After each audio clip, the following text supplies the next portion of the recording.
Welcome to the final round of the 2021 College Championship. I'm LaTigris, and I am oh so delighted to be joined by Raz and TJ. Raz, straight from the MSI desk to the College Championship. Do you only have a go button? Yes, but I mean, like, it's damn good to be here for the collegiate championships and like watching the player stories come up. You need to see it. This is where it all starts. Yep, right here, right now. TJ, it has been a bit since we have had such an official collegiate championship here. What do you make of the journey thus far? Yeah, with COVID being canceled last year, it was a little bit of a blower, but everyone's really excited now to play. A little bit unfortunate it's not in studio, but I know all the players are ready to prove that their school is the best school. And it has been so much fun tracking those matches leading up to this very moment. I mean, from the crucible of those 32 teams that have competed here, we have finally emerged with our top 8 teams here, the best that Collegiate League of Legends has to offer. And Raz, I am sure there are a lot of fans here from the campuses across that are ready to cheer on their teams. Yeah, we got a lot, a diverse lineup here. I know today we're going to be seeing Toronto, Bethany, Maryville, Columbia. But I mean, you got to watch the games coming up tomorrow as well. Winthrop and Buffalo for me is going to be a banger. And Harrisburg, Illinois, I think is going to be a treat. So a lot of great games coming up soon. And as Raz just said, those will be happening tomorrow. We do have 4 teams today that will be fighting for their spot in the semifinals. So let's go ahead and look at today's teams, shall we? First up on deck in our first match of the day, from Toronto, Ontario, the longest active team in this round of the tournament, and the alma mater of Biofrost himself, University of Toronto. But they will be challenged by a team who went undefeated in their conference this year, and who claim to have 3 of the best players in the universe, and at the same time, the most fun of any esports program in the nation. That's Bethany Lutheran College's Bethany Vikings. And later today in our second matchup from St. Louis, Missouri, a team with too many accomplishments to name in one introduction, we got our defending champions, it's Maryville University. And facing off against them from Columbia, Missouri, their perennial rival with a hunger to finally claim a title for themselves, Columbia College's Cougars. Oh, I am so excited to get to see all of these players take to Summoner's Rift today. I do want to start digging a bit deeper into the teams that will be competing. Let's start things off, TJ, with the University of Toronto and what they have to offer. Yeah, so the University of Toronto, they have a bunch of friends on their team. They've really touted that they all really enjoy playing with each other and they just like to hang out outside of the game all the time. And so I'm really excited to see who the next stars will be coming from the school because they've already had players like Ari, Engo, and JJ come out of University of Toronto. Yeah, I mean, like, for the university as a whole, it feels like they've just been getting stronger and stronger in a pretty competitive Eastern Conference. The past 2 years for them has been great, having to deal with Western University, Waterloo, and York. And if we're just talking about the team, as you mentioned, like being friends, I think they're just a great team fighting team. They had a banger of a series versus Purdue where they lost the first game and were behind in the second, but found crucial moments in their games to come back, and game 3 was just a slaughter. It's great to see this team play. You always have to watch out for them as the game goes on.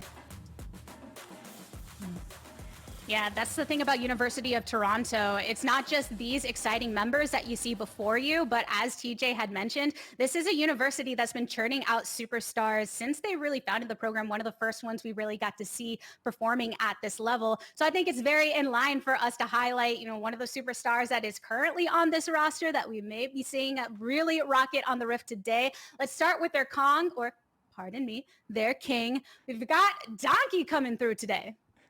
What a damn good name, actually. The moment I heard this player's name, I was like, I bless the casters that have to be able to say it. Like, he's been with the team, the university, for the 2 years, so he's been since 2019. The champions carries. I think he is a center point for this team. In game 2, he was the reason why they got back in off his Xin Zhao, getting that triple kill in the bots out of the map. And then in game 3, he had 2 kills instantly off of a failed invade from Purdue on his Nidalee pick, and they rallied behind him and he carried them through. Donkey, for me, is the player to watch it. He's the key player for me in the squad. Right, we know that he doesn't play like a donkey because he plays only carries, right? He's more than happy to pull out the Nidalee, the Lee Sin, and just snowball games. So I'm looking very much forward to seeing how he plays. You can see the champions that he highlighted there on his info. We know what kind of player you are, Donkey, and we're going to be tracking you through these games to see what you bring through. But what is a jungler without their mid laner, right? He's going to be looking to the rest of his team to show up. So let's talk about DefRef here in the mid lane, TJ.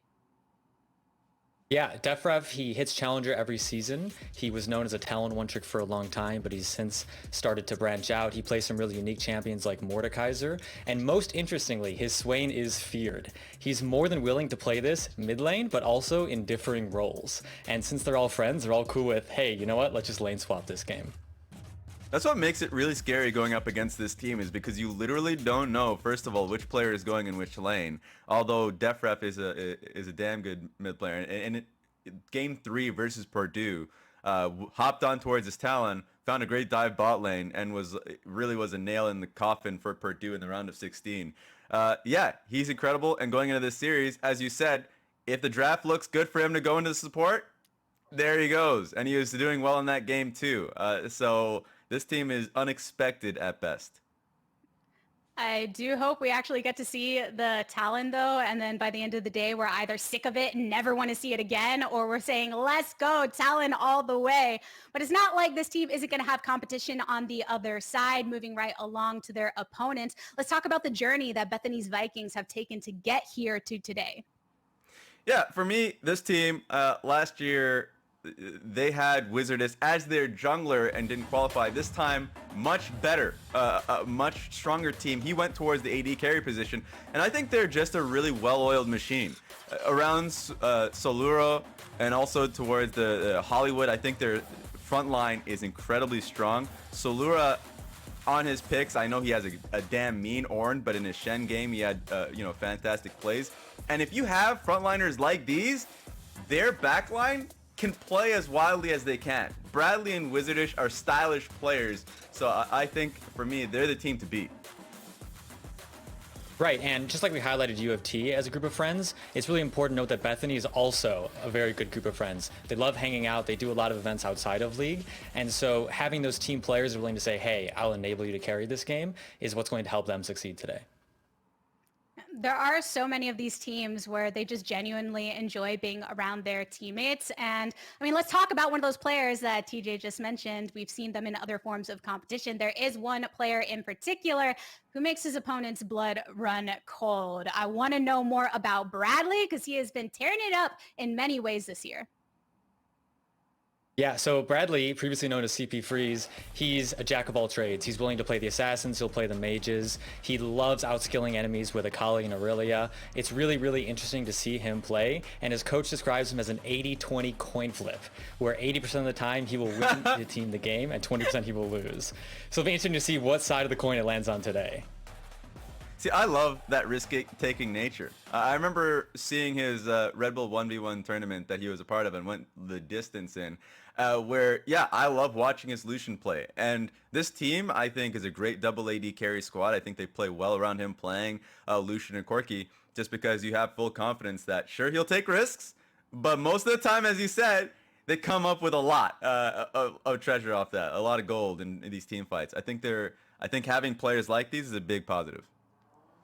Even if 20% of the time is some smooth brain moments, 80% of the clutch wins. I think that's enough to get real excited about having Bradley on your team. But the other players on the team also deserve some highlights. We've talked about some that have served in other roles prior. So what we have seen from Wizardish so far, I mean, he's really looking to make some magic here today, Raz. Yeah, when he swapped to the role, as we bring this up, I was interested to hear from him, like, what he thinks his champion pool is, because what I saw from his play was exceptional Kai'Sa play, and he just comes out and says whatever is meta. Like, give him anything. It's crazy to see this. I think watching this team, you'll fall in love with their backline.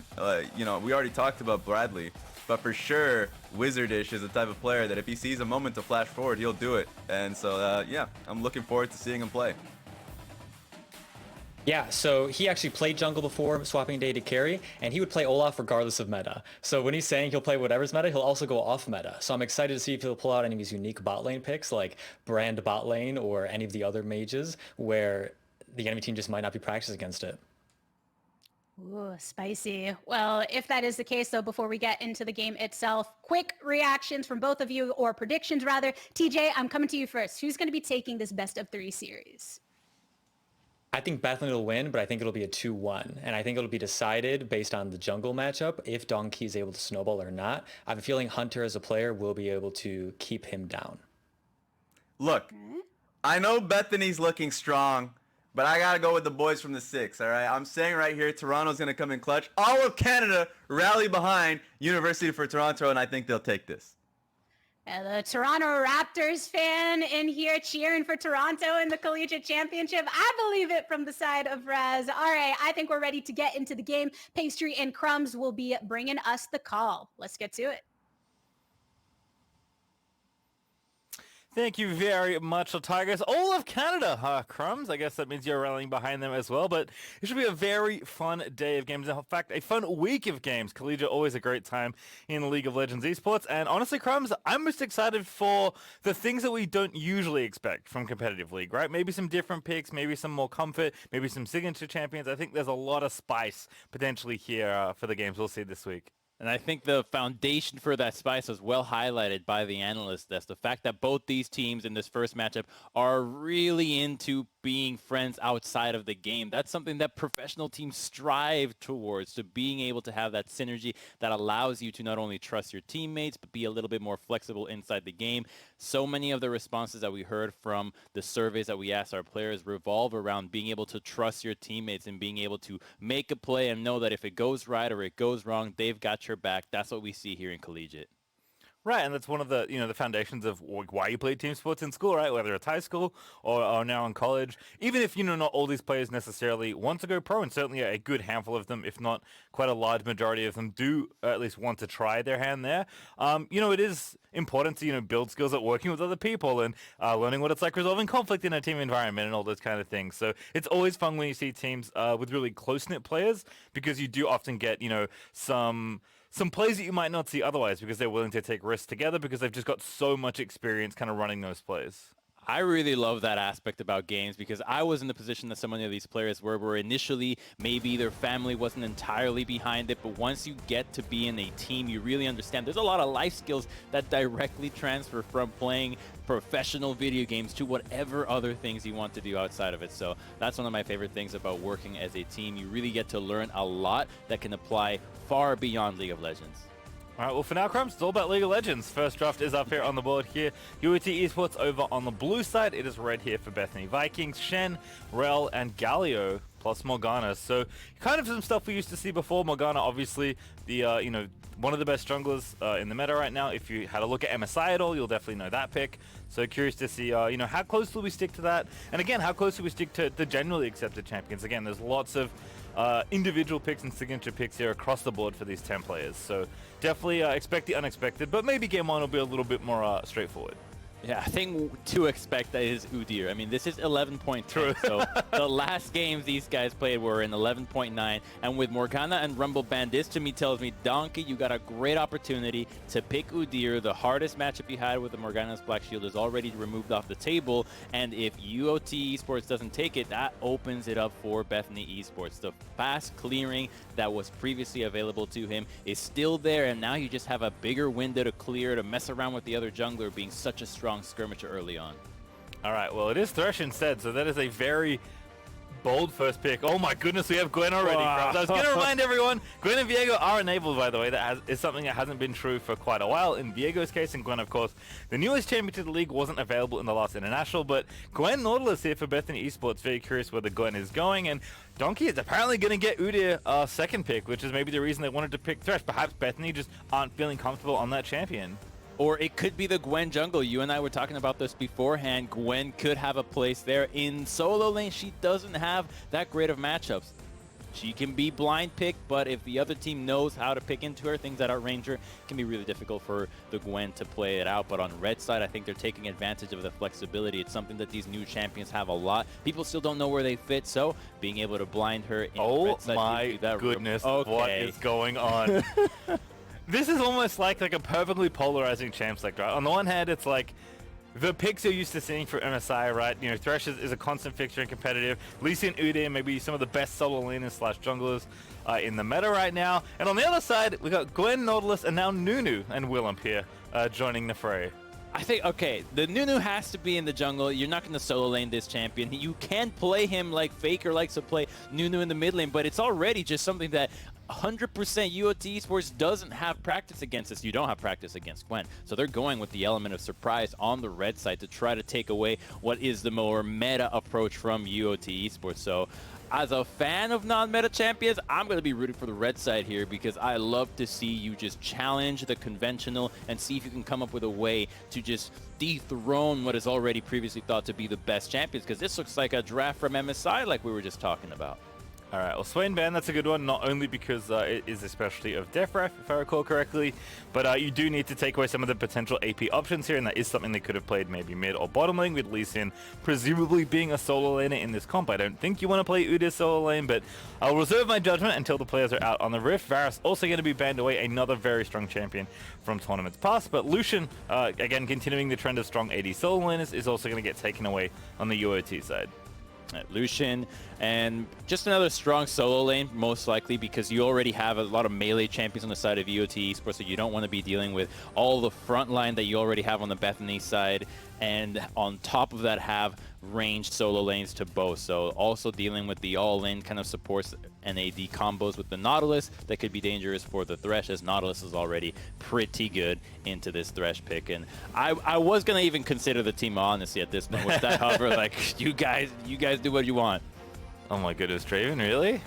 Draven, Nautilus, we'll see. Samira was banned, Lucian was banned. Those are two very aggressive ADs. One of them often is in the solo lane, but Kai'Sa makes perfect sense with Nautilus. So a little bit more normalcy on the Bethany Esports side, but still a very exciting draft here, as we'll see how University of Toronto Esports want to finish off this one.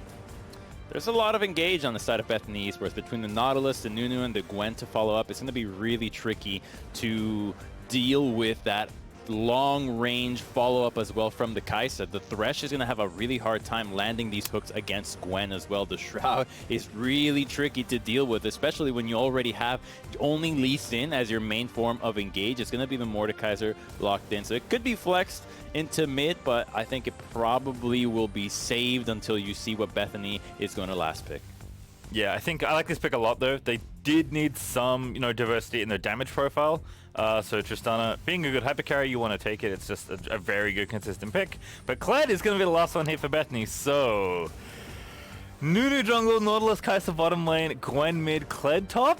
Yeah, this is my best bet, Crumbs. But not what I expected. Waking up this morning ready to cast some League of Legends. I'll tell you that much. Not at all. I mean, they are going to just zoom at you, right? With the Nautilus and the Kled following up on Nunu, they're going to be so fast that the Mordekaiser, I think, could be the last pick that can really throw a wrench in the Bethany Esports plan. Because you take somebody out of that mix, you immediately take away part of the engage, make it that much weaker, and a lot of these tanks won't have a defense mechanism against Mordekaiser, but they got to get past the early game, and that's a phase where Udyr can be so devastating.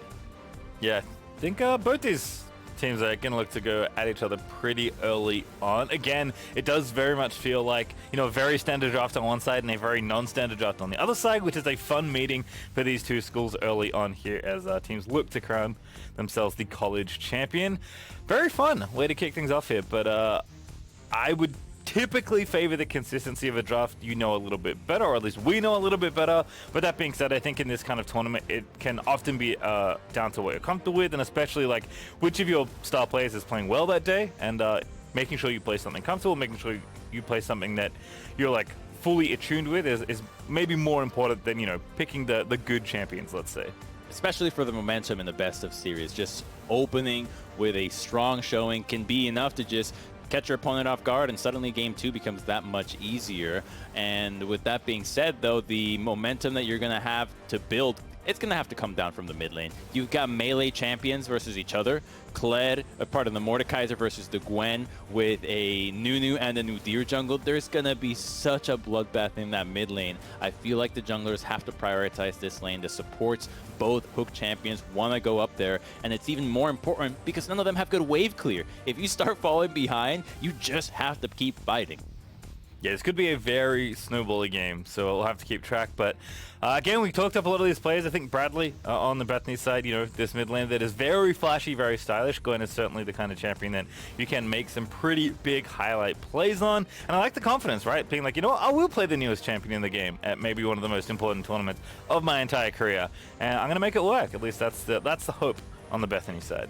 It's entertaining and it's smart because so many times the newest champions end up being very strong, and if they're not very strong, just the element of surprise is often enough to catch your opponent off guard, because maybe the mid lane knows how to play against Gwen, right? We'll assume that Mordekaiser knows exactly what he's doing, but does the entire team have practice against Gwen in a team fight? Do they know what she's going to be doing? So it's not just a single player that has to understand the matchup, it's the team as a collective knowing how to mark her, how much damage she can do, so it can be a really big advantage if, say, the support doesn't have an idea of how to play against Gwen, or the AD carry just sees her and suddenly, bam, gets blown right up. Yeah, I know you said that jungle, as always, is going to be important here, because I think both solo lanes are very volatile. I think, you know, in the top lane, it's kind of funny, each team got a counter pick, right? So Gwen got counter picked by Mordekaiser, and Lee Sin got counter picked by Kled. Assuming, like, Bethany kind of lined things up and figured out where the laners were likely to go, I think they can make pretty reasonable assumptions about what was going to happen here, but let's find out what happens here in our first game of the day, because boy, oh boy, do we have a spicy draft for you. Well, we have the double conqueror in the mid lane, both running the defensive tree as well. So I'm more interested in the fact that Bradley has gone with a Doran's Blade here. So going to be very aggressive here against Mordekaiser. And I think Mordekaiser's Q does outrange Gwen's. So she's going to have to be dashing in, queuing as well to actually get damage onto the Mordekaiser, or else going to be taking free harass. Yeah, Mord, not a champion you want to give too much room to if possible. Definitely can dodge around a lot of his damage, but can be tricky, especially given that Gwen is pretty short range. It's one of her big disadvantages, but if she's in your face and winning the trade, especially if Conqueror, which they do both have in the mid lane, is going off, she can be awfully frustrating, almost like an AP like fighter, if you will. As Ward does get cleared up nice and early. Again, tracking these junglers is going to be wild here. Udyr is one of the fastest, one of the best junglers currently in the metagame, and Nunu is Nunu. He's kind of always been around, right, alongside Willem, but Bradley already off to a pretty roaring start here, but Defref does get that Q down nice and early. Nunu is a decent clearer. He's definitely going to be helped by the fact that the camp spawned a little bit later, but I think his strength is the ganking. In solo queue, it absolutely is his strength. It catches everyone off guard. The snowball coming either from river or from the lane can be so difficult to dodge that it often is too late by the time you see it, and you need to get deep wards against him, or else he's going to find these ganks. He's not the kind of jungler that you can shallow ward because he's not looking for those opportunities. He needs that distance to be able to build a snowball that is really worthy of getting a multi-man knockup, and so making sure that Donkey keeps an eye on when Nunu is going is going to be integral for them to make sure that this pick doesn't snowball like it typically does in the solo queue games of Nightmares. Yeah, I mean, not too slow, right, as a champion. Definitely not as slow as the Nunu of 10 years ago, Crumbs. I don't know, you and I will both remember. I guess not fondly for you, given that you were a jungler. I loved him. I loved him. Okay, you're that guy, huh? Yes, that was me. Free Smite, free Baron at 20 minutes. You still have that play available with him, though. So objective control with Nunu is a huge element of his gameplay. Yep, for sure. Definitely still have the power of Consume. So we'll see how that all works out. Here is bottom side going just fine, actually, here for Bethany. Wizardish and Hollywood off to a good start. These are definitely players we'll be keeping an eye on here. This dual lane and Wizardish in particular. Pretty phenomenal player when he does get things going, but it does seem like the early push here is in favor of Bethany across the board. In fact, Bradley navigating very well here up against this Mordekaiser early on, up 12 CS already, although Defref will catch up as he gets the rest of these. I like what I'm seeing out of Donkey here. He recognized that Gwen had pushed in the mid lane, the bottom lane was pushing as well, and that he wasn't going to be able to get the crab. So he path to the top side, gets a scuttle, and now has an opportunity for a first blood. Oh goodness, Donkey up on the top side. Salura get out of there. Does get stunned up. Lee Sin Q lands, dismounted, needs to get the courage back, but it's not going to happen. That is first blood on the table and collected by Udyr. Really smart pathing there by Udyr. And on top of that, the wave was in a perfect spot with Lee Sin and Kled fighting. He wanted to have crashed away, thought there was an opportunity to kill Lee Sin, but when he flashed forward, that was his undoing. He at least has teleport to get back to the lane and not miss out on much, but now Udyr is off to a roaring start. And this is the thing, right? Kled can't really get away with, like, not getting aggressive, right? That's the whole reason he picked the champion. So Salura does need to play up and is duly punished by Donkey as a result with that nice quick clear. So we'll see if it is answered here at mid lane, because an awfully big snowball is breezing on by, but we'll take a look at the top side once again. Crumbs here. Salura already dismounted, actually. It's good timing, too, because of the ward was about to fade, so you only needed to wait a little bit longer had Salura not been this aggressive. But when he flashed in, there really was just no way out. He has a little bit of damage that scares 527 to actually flash away, but that flash won't mean much later on since Lee Sin is so mobile. Kled is typically the champion that will punish immobile champions. You can dash forward, land that bear trap, and then suddenly they get hooked back in. But as long as you save your safeguard, you'll never be in true danger of Kled all-inning you. Yeah, Lee Sin as a soul laner is just very safe and very consistent, which I think is one of the reasons people like him so much, right? You can outplay people, as we saw 527 able to win the early trade that led to that kill in the first place. But even if you are just kind of getting pushed in and falling behind, Lee Sin is actually really good at just like keeping the health topped off and tempesting the wave whenever it comes through. Like I saw Lee Sin mid push in a Victor at MSI Crumbs. That's how I know that Lee Sin solo lane's getting out of hand. Oh, and when he gets the Iron Spike Whip, that's when it gets nuts. You're maxing E, bam, press E, active. Suddenly the wave is cleared, you have sustain, and you can play really far back and also have gank threat with your kick flash ward hop. So he has everything you want in a solo laner right now. Mordekaiser's about to hit 6, so Gwen. Good grab. Bradley 6 as well, though, but not going to do too much here in the 2v1. Into stasis he goes, but Defraf not winning the fight in and amongst his own arena. Now Bradley still trying to fight it out. Does get stuns, he pops out. Is going to have to get himself over the wall, and what a flash Q from Maul, but it's not enough as Gwen will get away. The key move there was Bradley dodging the first Q. This early on, Mordekaiser doesn't have enough cooldown reduction. There's a little bit of follow-up, though. Oh my god, they're going in. There's the flash Q. Kaiser's here as well. Wizardish, what a roam there as Hunter sets it up, and Hollywood is going to barely get out of it. That's some great acting there by Nautilus. They saved him. They saved the mid laner, got the kill in return. Even though there's no assist, being able to get that one for your AD carry is huge, though. So Bethany, they're really on point, knowing that's not the first time they look for something. Okay, we're good. We're good in the bot lane. Yeah, great hook, but unfortunate follow-up there. Just such a good roam by Bethany. I mean, great for Bradley, as you said, to stay alive in the initial play. Now up 2 waves as he moves back to lane. But my goodness, you know, kind of the slowest impending doom ever with the Nunu snowball rolling in. But they had it lined up. Everyone went in, managed to tank exactly the right amount of tower shots. So clearly doing the homework here on the Bethany Esports side, because that was a very well calculated roam, as Wizardish is going to dodge that next Q, and now his support's returned so he can return fire. So the danger now is going to be in the bot lane from Hollywood if they try to go aggressive, since they burn Flash and Ignite to try to get that kill on the Mordekaiser. So if they get aggressive thinking, oh, we got a kill, we're confident now, we can look for something, that's when they're going to be punished. This is a wave that's pushing in, and Salura will look to crash this if he gets a little bit aggressive. Oh, here's the kick. Oh, what a kick there. Bear trap maybe not going to go off as a result. Now Donkey trying to run in there, but the clear dot will keep Salura safe.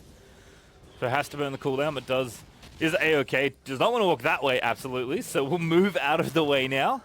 But Hunter, as a result, is going to get the dragon. So not bad, just trading off the top pressure for this Drake, but this dive could be brutal here for the Kled. Have to dismount. Okay, dismount is done. Now what? Courage is building up slowly. The Q is there for Lee Sin, but it's not really safe for Udyr to keep diving, and Salura just needs to kill a few more minions here. Gets that Q, remounts, and now it's an absolute disaster for University of Toronto. Beautiful use of the mount again from Salura, and this is why Kled was often picked in the meta when you tried to dive into the top lane. 2 lives make it so difficult because in that little time frame you're also invulnerable. You have a CC, a little bit of a dash as well, and with melee champions that are going to be taking so much more damage than if they were ranged trying to dive you, it was just not going to happen. They got lucky, though, that they went for that dive when Nunu was doing the Dragon Camp. They had no vision about it. There was a control ward there. It was entirely clear from the Bethany Vikings. Had he been in the top side, that could have been really dangerous, but they're still rewarded with an objective for their efforts in the top lane. Yeah, and Salura surviving could So I had to spell some troubles here for the early game. Even though University of Toronto actually up 800 gold as I say that. So doing quite well across the board. I guess it's just the mid lane that's really struggling here. Although Defref, to his credit, has caught up very nicely on CS. So Bradley was 20 up, now only 10 as that lead has been cut in half. And Little Frosty chilling here as the snowball once again comes through. Hex flash through. Wizardish finds one in rotation as Donkey is going to be felled. And the Nunu snowball does connect, but it's not quite enough follow-up. But still, they don't need a Hunter. He's just going to yeet on out of there. Is in the arena right now, but Hollywood's body blocking the spirits as they pop out of the spirit realm, and Hunter's going to get out safely.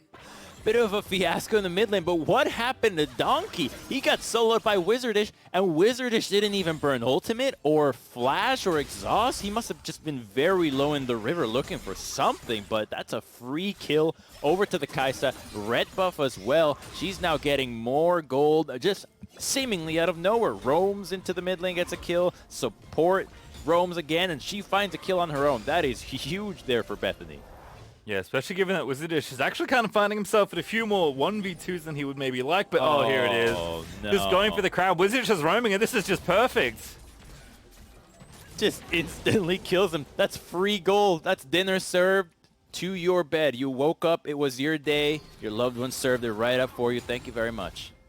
All right, well, Wizardish will take you here again. 2-0-0 has the Noon Quiver finished alongside the pickaxe. We do have Hollywood returning, but as I said, Nautilus has been pretty roam-heavy in these last few minutes, especially towards this section of the map, as Bradley looking to leverage that lead into other places. It does seem like the attention is being paid to the mid lane here for Bethany, although again, Gold Lead's still looking hot here for UOT across the rest of the map. So despite some obvious places where Bethany Esports can look to attack, I think Bradley will be a massive threat come this mid-game. Still looking good, although this Nunu snowball's very nicely timed. Lee Sting, can he safeguard out of this one? Good kick, but it only gets one. Absolute zero. Gets absolute zero damage, but now the Kled gonna redive. It's just too easy. 5-2-7, see you later. As Salura claims the kill. Ooh, that size of the snowball might have been too big for 527 to actually flash out of that one, and the Nunu gangs continue to be so dangerous. Against the most mobile champion that U of T has, they still found a kill and got his flash for it. They didn't have to burn anything. The fact that that was so successful is now going to swing the advantage that they initially found in the top side and reclaim it for the Kled. He's going to have pressure in this lane from now on, and U of T need to do something about the Nunu and the Nautilus. They have been so effective in just making sure that these lanes play scared, and they are not able to do much if that's the way they need to play. You need to have these lanes being a little bit more aggressive so that Donkey can start finding his own plays. Oh my goodness, such a sick E there from Bradley. Just dips out from under the incoming claw. Did have a roam from Little Frosty trying to get some pressure happening, but just nothing really to do here against Glenn right now. Again, Bradley still farming up a storm here, 20 CS ahead once again of Defref here in the mid lane. And it's funny, we're going to have battling Rift Makers in the mid lane here. I don't remember the name of the component, but that is the only item it builds into, Crumb, so I guarantee they're building it. Is Bradley going to get aggressive, but Defref not too fussed here. I think that might be why they're prioritizing the Gwen and the Mordekaiser as well. The changes to the Riftmaker actually made it a lot more viable, especially Mordekaiser is going to love the change that you can start stacking that just from taking damage. No longer do you actually have to hit your skill shots before you're ramping that up, and that's going to be a big difference in mauling down these three frontliners that Bethany has. So the fact that Mordekaiser can now deal with these champions much easier, I think makes him a much more viable pick, but just how viable will he be? Not too sure though, since Mordekaiser was really not meta prior to seeing him now from U of T and last game from Defref as well. All right, well, is a 1v2 there for Seiko mode, so does push Wizardish away with the Buster Shot, but Wizardish did not win that trade, that's for sure, but was just posturing there with Hollywood potentially in range of ulti, and of course they have Ignite, so it's not a bad play to go for, as wards are going to be cleared out as well. Hollywood actually not going to finish off that ward, although puts the control ward down to ensure it does get cleared. Bradley now in mid lane, going to get aggressive as the Rift Tail is going to be spawned as well. Perfect timing now with the wave coming in, have 45 seconds to get these plates, so Bradley will happily collect that gold, and it seems like Bethany will go ahead and take this dragon. It is the Distraction Herald while the dragon is started. Nunu will be there to secure it, and with Thresh and Mordekaiser approaching from the other side, Bethany can turn on one side if they want to. U of T is split up, so Donkey, if he tries to look for a steal, will really be in a dangerous spot. Yeah, just going to go over to Nunu again. That consume making it so easy alongside the Smite. Bradley already dueling Defref and winning in the arena once again. The ulti's out, Thread Needle And right through Mordekaiser goes Gwen as Bradley is going to take out his mid laner. Oh, and normally Mordekaiser would win those 1v1s, but wait a minute, there's a gank in the bottom, and what is CLoL looking for? It's a nice juke, but I'm not sure it's enough. Going to have to flash instead. Now Wizardish running in hot, Exhaust is down. But now they're just going to fight the Udyr instead. Perhaps the ulti's out. There's a great Nautilus ulti finds two with a knock-up. Needs to get a kill here though as Donkey's going to flash away a little too greedy. Trying to kill Seeker Mode as the double play from Little Frosty is going to turn it back around. Wizardish though does get the kill before he dies. Are you kidding me? Oh, the Tristana had one auto that went onto the Nautilus instead of the Kai'Sa. He would have lived had that connected and might have been able to jump and actually take out the Nunu as well. It was so close to being able to turn that. And in the meantime, the 1v1 that happened in the mid lane. But first, okay, let's take a look at this because I hope we get to go all the way to the end. It's a nice dodge here, but he's already getting slowed. He has to flash away before the root connects. Does not have ultimate. That's the key thing. He's not able to get anybody else out. And while everybody connects, here's where they're now tanking the turret shots. To watch Tristana's auto attacks. Goes onto the Kai'Sa. One more onto the Kai'Sa. One more. And here, it goes onto the Nautilus. Right. Oh, that one could have been it. It really could have been it. All right, at least gets the trade, but Wizardish gets away with it there in the bottom lane. 4-1-0 now on the Kai'Sa. With 150 extra gold, has the Kraken Slayer already completed alongside Boots too, so feeling pretty good on the Bethany side of the map. It's almost 2,000 gold ahead, up 2 Drakes and 3 Mythics in the midsection of the map there. It's Frostfire done for Hunter there as well, alongside that Riftmaker that both the mid laners have completed. So with mid lane out of being finished off as the extension of that bottom side pressure as well after Bradley won that 1v1. Lots of space now for Bethany to look to really take over this mid game. I want to see how that 1v1 plays out again, because last time the big difference was Bradley already had Riftmaker while DefRef was still on components. The action just never stops, so let's first see how this turns out. Rune ganks are so funny here. There's going to be the root. TP in as well, but it's 3v2 right now. Nautilus is here, 3v3. Take it back as Donkey's up top as well. Hunter is going to be the target on the UOT side, but Hollywood's going to get himself out of there. Has to move away from DefRef, who's going under the tower as well, but it still hits him. Don't forget his Hunter low will be felled by 527. Now in a 1v4. As Salura is going to have to get out of there. Does clear ult to safety, but is going to be okay. Beautiful teamwork there out of U of T, knowing that Gwen, sitting in the bot lane, doesn't have teleport. So Mordekaiser can freely join. The rest of the squad can collapse. Kai'Sa's in the mid lane, just shoving up. They're just going to lose a little bit of CS in the mid lane and probably the tier 1 in the bottom lane. But getting plays on the enemy, getting flashes away is exactly what they need. They might be able to get this turret as well. Let's see if 527 lives. Yep, he's not threatened by the Khaled. He's too mobile and still has kick to disengage. Yeah, just going to be a trade here as well. Salura, I think maybe just wanted to clear the wave, but didn't have Gold Drinker up. So wasn't able to do that too quickly. And we saw it already, and you mentioned it, Crumbs. 527, even without the whip, obviously. I saw him with Gold Drinker, but he just deletes waves by clicking the item and clicking E. So we'll see. Watch this one again. Hunter trying it again. Nunu's so frustrating, but just not enough reinforcements here on the Bethany side. And the rest of the U of T team is already on the way. Tristana is a little bit slow, but by the time that Udyr and Mordekaiser are already here, they're just really outmanned when it comes to firepower. It's the support and the jungler that have very low damage on the side of Nunu and Nautilus. So if you're taking an even numbers trade, if it were against support and jungle, maybe it'd be the same, but you're dealing with a mid laner that might be 0-2 when that fight started, but has so much more damage and such a much stronger way of dealing with these fights when he just ults the Nautilus away and just runs him down to the turret and kills him. All right, well, 18 minutes through. Next Dragon's up in 40 seconds. It could be a very quick Mountain Soul on the Bethany side as Nunu once again spinning the snowball down to the bottom half, but this time it's another blue TP. Red one follows in shortly after, but already 527's in there. Bradley trying to kite things out as Hunter looking to run away, but he's trapped inside the Spirit Realm once again, trying to duel the Mordekaiser, which is not what he wants. Absolute Zero's out of there. 527 looking to make it happen there as DefRef does take down Hunter finally, but now Bradley still fighting it out. But again, it's a 1v5 for Gwen, and now for Salura, as it's just going to be absolute mayhem here in the bottom half of the map. It's University of Toronto with all 5 getting that double kill. It's the power of teamwork, baby. Saving the game for U of T. It was getting getting out of hand in the laning phase, but when we're getting into team fights, when the initial turrets are down, U of T have just been so much crisper in having everybody there. They're so fast to have everybody at the same fight. Nautilus and Kai'Sa were in base, just coming back into the mid lane turret when that fight started. So Bethany Vikings a little bit too ambitious there, going into the tier 2 area of U of T, not respecting how quickly the collapse could happen, because guess what? That's another teleport that's going to be available. So when this fight begins from Nunu and the Gwen, the rest of the team is so far out. Kai'Sa and Nautilus have just barely made it out, whereas U of T is just gunning it down here. They know that they can stay in here. As long as they keep them interested in this fight, they will win, because reinforcements are coming sooner. And whoever exhausted Bradley, good job, because Bradley looks so useless despite how much damage he was looking to dish out. And again, Salura, doesn't matter if you can remount here as Kled, you're going to die eventually here. And indeed, it is Tristana that grabs that double. 3 kills total on the play for the University of Toronto, and feeling good.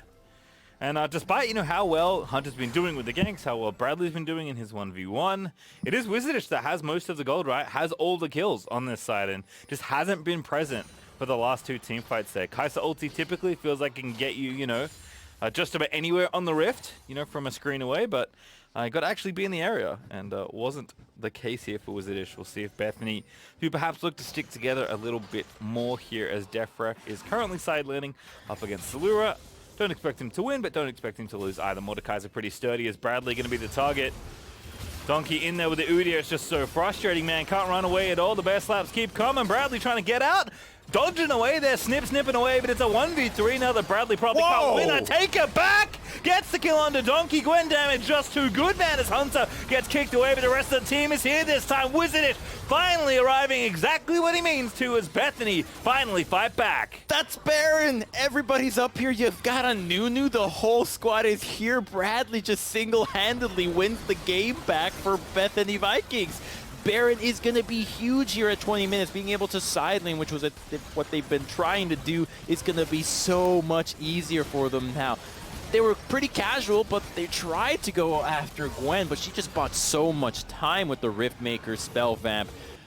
Does so much damage, just zipping away. It looked like it was going to be nice and easy, but then the slow onto the Lee Sin, making sure that he takes a while to re-engage. Good dodges, and then this key flash, and by the time this already happened, she's already mowed them down. The rest of the squad is here, and Kai'Sa has finally joined the fight. But just a kill steal, really, since Gwen did all the work.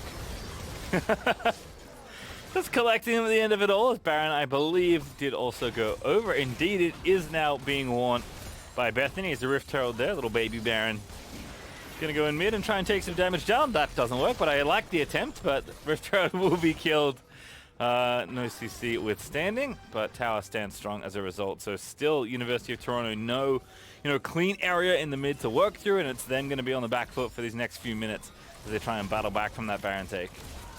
And that Baron take will probably have to be answered by a team fight. Even though there's no real objective to fight for just yet, the Dragon is going to be up too late before the Baron actually remains on the squad. I think they'll just find each other and look for a fight. It's kind of been the tempo, despite it not being a very bloody game by the standards that we're sometimes used to of a kill a minute. It seems like these teams, the second they see each other, they just have to go for it. And the whole squad collapses every single time. They've learned that you just need to send more people to the fight faster, and that usually is what amounts to a team fight win. Yeah, I think especially since quite a number of champions on either side are actually pretty good at living for quite a long time, right? Like, Udyr is pretty hard to kill, he's pretty fast.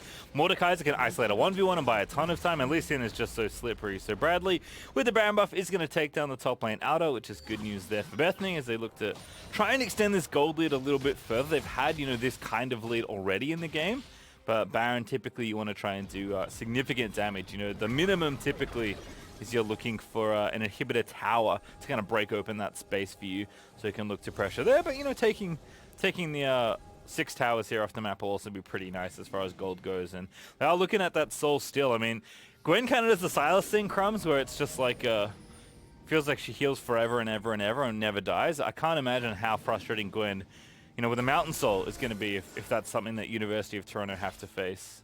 You know, sometimes when you got a champion like that you just don't deal with in a team fight, that's where Mordekaiser comes in. He's not going to be able to kill Gwen, but you can just get her out, right? If you are less valuable than Gwen is for the enemy team, you just yoink her right out of the fight, and suddenly you trust on your 4v4 to be more effective than theirs, and that could be the difference maker for this next fight. It's going to be 15 seconds for it. It doesn't have to be contested here. They're not in a position since Udyr is not there, and it's just going to put Bethany Vikings that much closer to that mountain. So it's going to be real dangerous, since the only one that's going to be able to mow down these champions is going to end up being Tristana once she has her Lord Dominix completed, but only having a single champion to deal with the sustain and the sheer beefiness of this lineup is not an ideal position.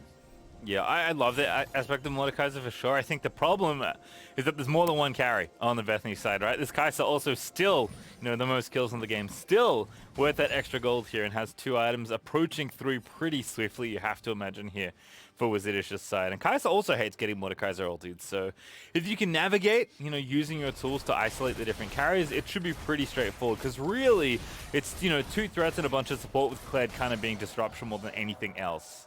That being said, they're pretty slippery threats in Kai'Sa and Gwen, so we'll see if UOT can indeed lock them down. Should feel pretty comfy, right, in this kind of comp. Tristana scales well into just about any kind of game. They've got a lot of different tools to work with, got great pick and support with the Thresh. Just going to be about stopping kind of the incoming snowballs, both the Nunu and the objectives, as Bethany have opened up this game into a pretty comfy spot, but certainly, you know, still in distance for UOT.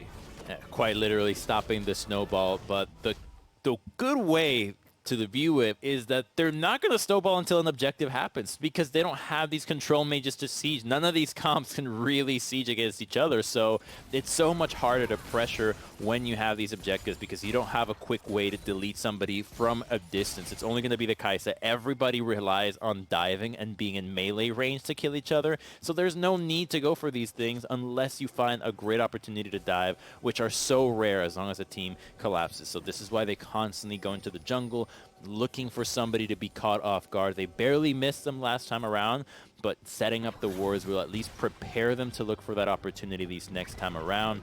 It does get trickier, though, to find that engage, since hunters, snowballs will have to deal with the mountain soul terrain, making it a lot harder to get those snowballs around the jungle. Yeah, going to have to do some pretty good navigation on those ones. But in general, I like this a lot more from Bethany. You know, putting that vision down, covering Bradley, who's looking to split push. I think they, you know, ran into 2 different side lane situations where they weren't ready to respond when didn't have the necessary warding for the info, didn't have people ready with their TPs. This time, I think Bethany, realizing that mistake, ended up being a lot more diligent about having the vision, having the setup proper to support their side laners here. So they can comfortably 1-3-1 here, they can 4-1 as well.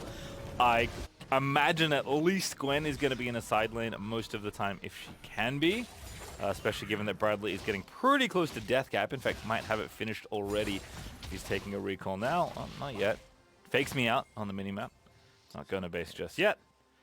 But again, not a whole lot of gold up for Bethany. Under 2,000 is a very respectable lead. It's going to be these objectives that are the big problem, and of course we'll look at that Mountain Soul coming up in just over 2 minutes.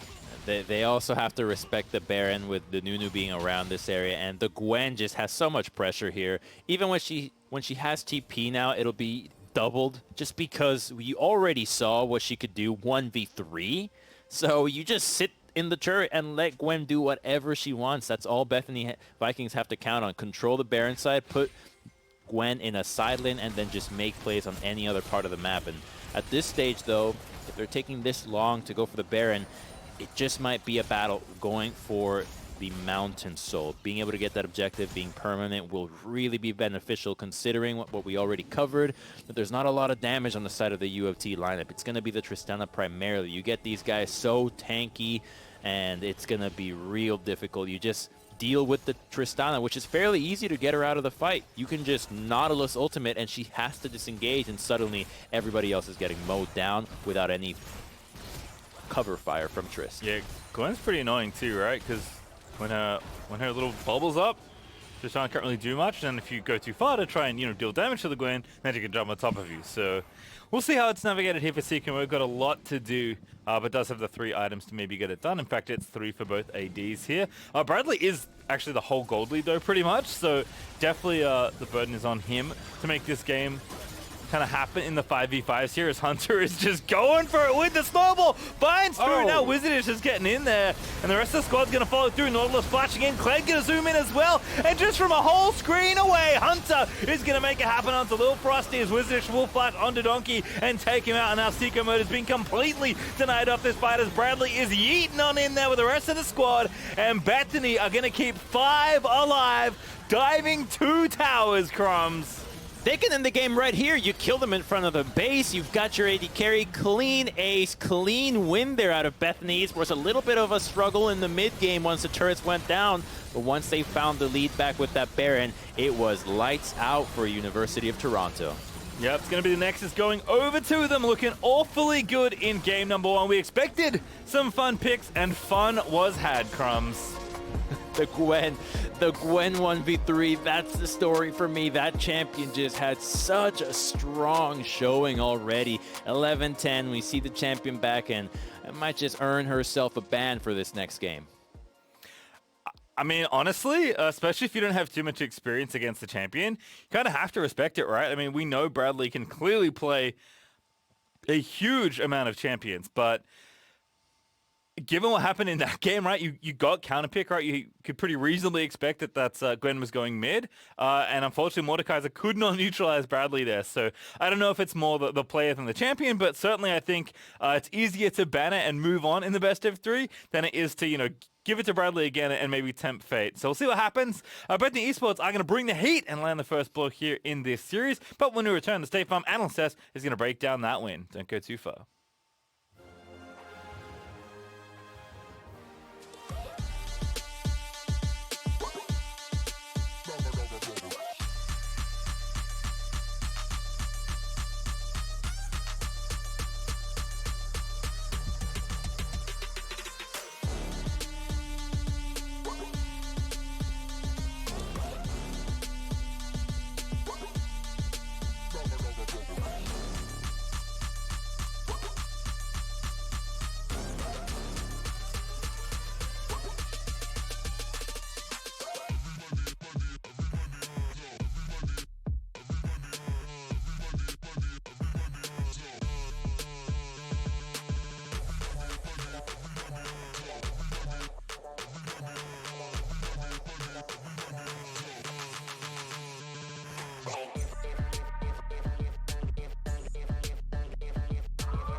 welcome back to the College Championship. We are one game deep into our best of 3 series where Bethany Vikings ended up taking down University of Toronto to set the stage here today. We got a couple things to talk about though, because those that are tuning into Collegiate for the first time may not be familiar with some of the picks in the esports context. Raz, what did you make of the way we kicked things off in the draft? I mean, it showcases specialty around players, right? When you see something like a Thresh pick, you're like, all right, that man's a Thresh player, 100%, right? As a first pick. But then when you see the rest of the draft, Nunu, Kled, and by the end of it, you got to see like what the strategy was for the squad, playing around what was a mid lane Gwen. So I thought it was great to see from Bethany Esports playing around such a pretty team fight heavy composition. Yeah, and so we did see a good mix of both meta picks and convert picks. So we had the stuff like the Tristana, like the Thresh, but we also had the spicy picks like a Mordekaiser and a Nunu. Yes.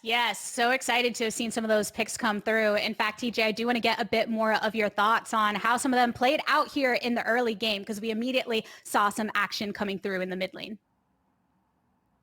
Right, so it's actually a really interesting matchup because there's a lot of outplay from both sides, the Mordekaiser versus Gwen. Mordekaiser can take some prio, but Gwen has a lot of interactions where she can just stop Mordekaiser from playing. So she can actually use her W to stop the ultimate from going and generally just not die. So it's a very exciting matchup.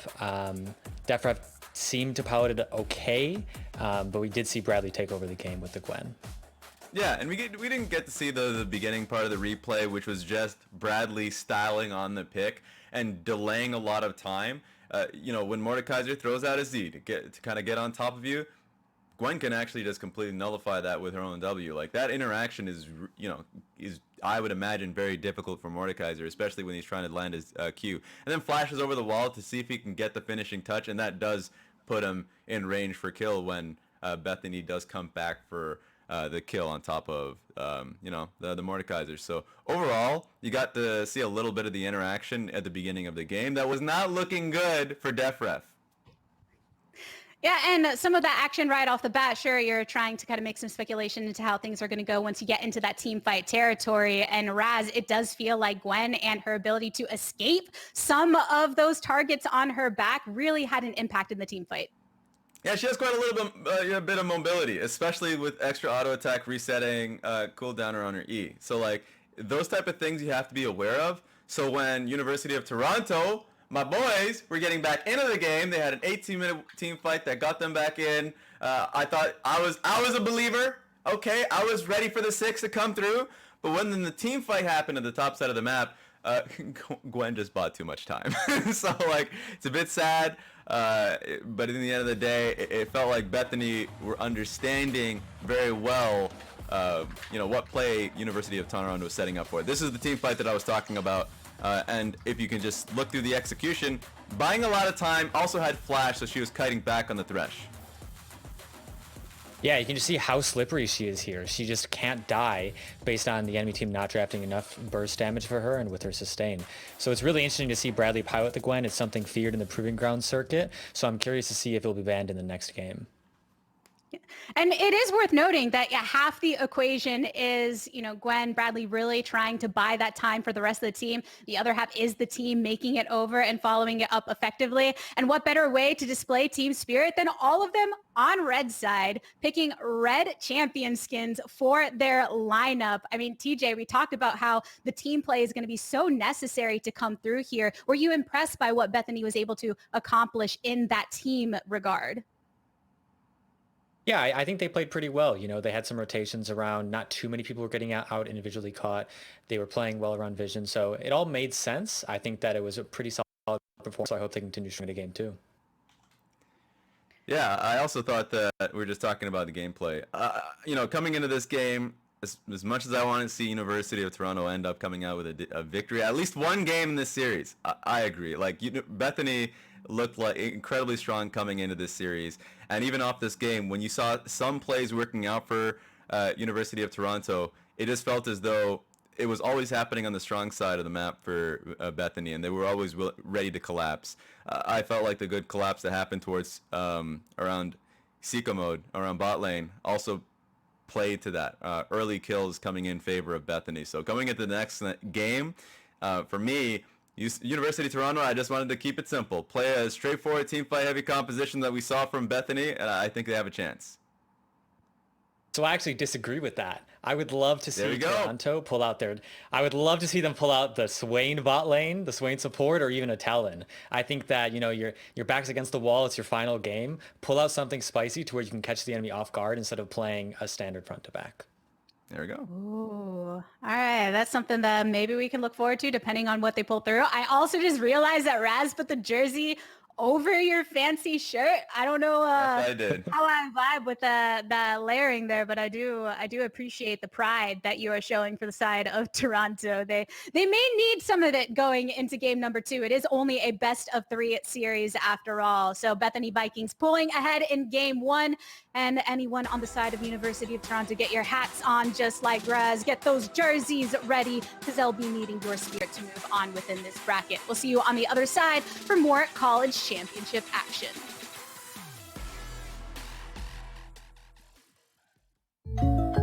Hey, I didn't order any pizza. Jake from State Farm. After you saved me so much dough on insurance with that Parker promo, I devised a promo for you. Here's the deal, Parker. State Farm offers everyone surprisingly great rates. Yeah, right.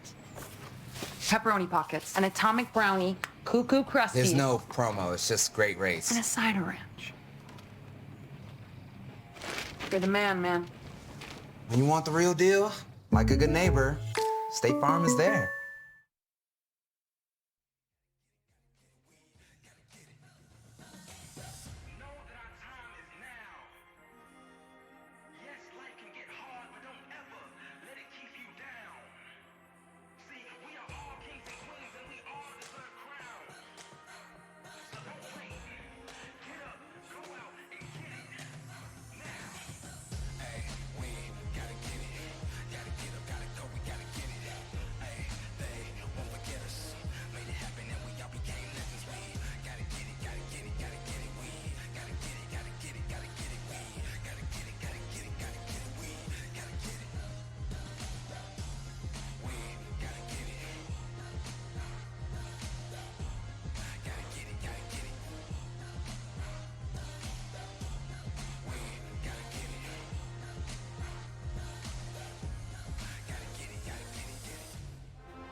Hello, hello, welcome back here. It's time for game number 2. Bethany Crumbs made it look easy with Gwen and friends there in the first one, but we'll see if University of Toronto can indeed strike back. They're just snipping away at the competition. The Gwen debuting the newest champion to League of Legends, and a champion that clearly we had a little bit of a hard time on the side of University of Toronto dealing with. So I think that game 1 obviously can swing momentum, but because of how unique the champions that Bethany Esports won with, I think it's going to be a much easier time for UFT to bounce back and give us a competitive game 2. I will also say how the jungle pool worked out in that game was really interesting. So Bethany banned Rumble and Morgana, which I think is fair. They're both very powerful, especially if you don't play them or just want to play with them. Because typically if you ban one, you have to ban the other one if the other team isn't banning it, because you don't want to leave one of them up. But if you leave one of them up and give it over, you have to take the other one typically. So not always all that fun on the red side. So I like the strategy of maybe just banning them away here. But then, we thought, okay, Udi is coming through, and it's going to be a nightmare because Udi is so powerful. And Hunter handled it pretty handily, I'll say, on the Nunu, which is not a champion we expected to see today. Let's put it that way. It promoted what the jungle changes were trying to do, which is give us more ganks. And the Nunu delivered. He's a stronger ganker than Udyr, undeniably. And so teaming up with Hollywood in his Nautilus, they just ganged up in the mid lane, started roaming around, and that made it so much harder for the Udyr to then find any avenues to find his own ganks. The Kled denied an opportunity in the top side, 4 dives. We saw an attempt happen, too difficult with the remount. And so with no pushing lanes, with no options to gank, the Udyr just sat back, watched the Nunu and the Nautilus take over the map, and let their Gwen scale to the point that she 1v3'd and got the team the Baron that eventually closed out the game. Yeah, Kled surprisingly decent weak side pick there. Typically, you need to play with your Kled because your Kled's playing aggressively, but can be pretty tricky to time down as well with the mounting system. So handled well by Salura here, as Gwen is going to be expectedly banned. Otherwise, the bans are actually exactly the same. Shen, Rel, Gwen, Rumble, Morgana, Galio. For either side here. Kai'Sa, the first pick this time around, which may give Thresh over. Little Frosty taking Thresh as the first overall pick actually in the draft, but now going to be taken away by Hollywood. So I guess we'll see. Was it Little Frosty winning the comfort, or was it Hollywood they didn't want to give the Thresh away to because it's too powerful? Perhaps a mix of both. But Udyr is going to come out here. That's so funny to me. You gave away Udyr, played Nunu, and then were willing to play Udyr anyway. So nice navigation here on the red side for Bethany, as the teams have not swapped sides here. They prioritize champions and have shared champion pools, it seems like what I'm getting out of this, and especially because of what Raph baby, on the here desk. it comes. Is that the Swain flex here out of UFT? It is. I guess we'll see exactly where that's going to go, but that is Swain, Twisted Fate, Kai'Sa, so clearly a lot of comfort here for UFT Esports, which you like to see. Silas, they're going to get locked in here. Pretty good against Twisted Fate, which is, I guess, where you'd expect to be battling here in the mid lane. So I imagine that's Bradley's champion going up against the Twisted Fate. I'll see what happens here in Phase 2 of bans. These were 2 champions that were banned away, if I recall correctly, in Phase 2 last time around. So UFT going to take them this time, making sure that doesn't get away from them. Should be pretty good against Swain, too. Silas taking a Swain could be a menace there. You're not going to have those passive stacks, but I still think the extra survivability is something that Silas loves to have.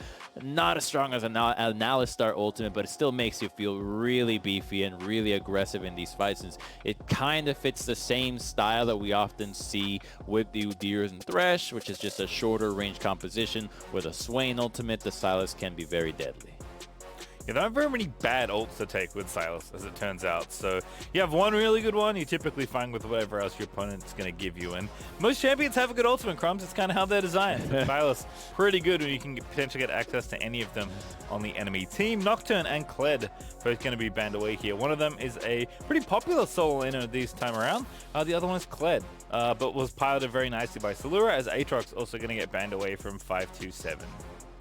Yeah, the Nocturne, I think the solo lane prowess could go into the top lane, and then you'd have a really deadly combination with the TF and the Nocturne, just side lane galore for the UFT. It could be flexed into the jungle as well. I think the changes obviously made him a little bit easier to deal with when it comes to power clearing and keeping up with the rest of the junglers, but it's more than anything denying those synergies that UFT could potentially threaten, since they're gonna be a little bit experimental, as we already see this draft taking a turn that The Bethany Esports wants to slow down, making sure that they put the brakes on these picks that could synergize really well with what they've got.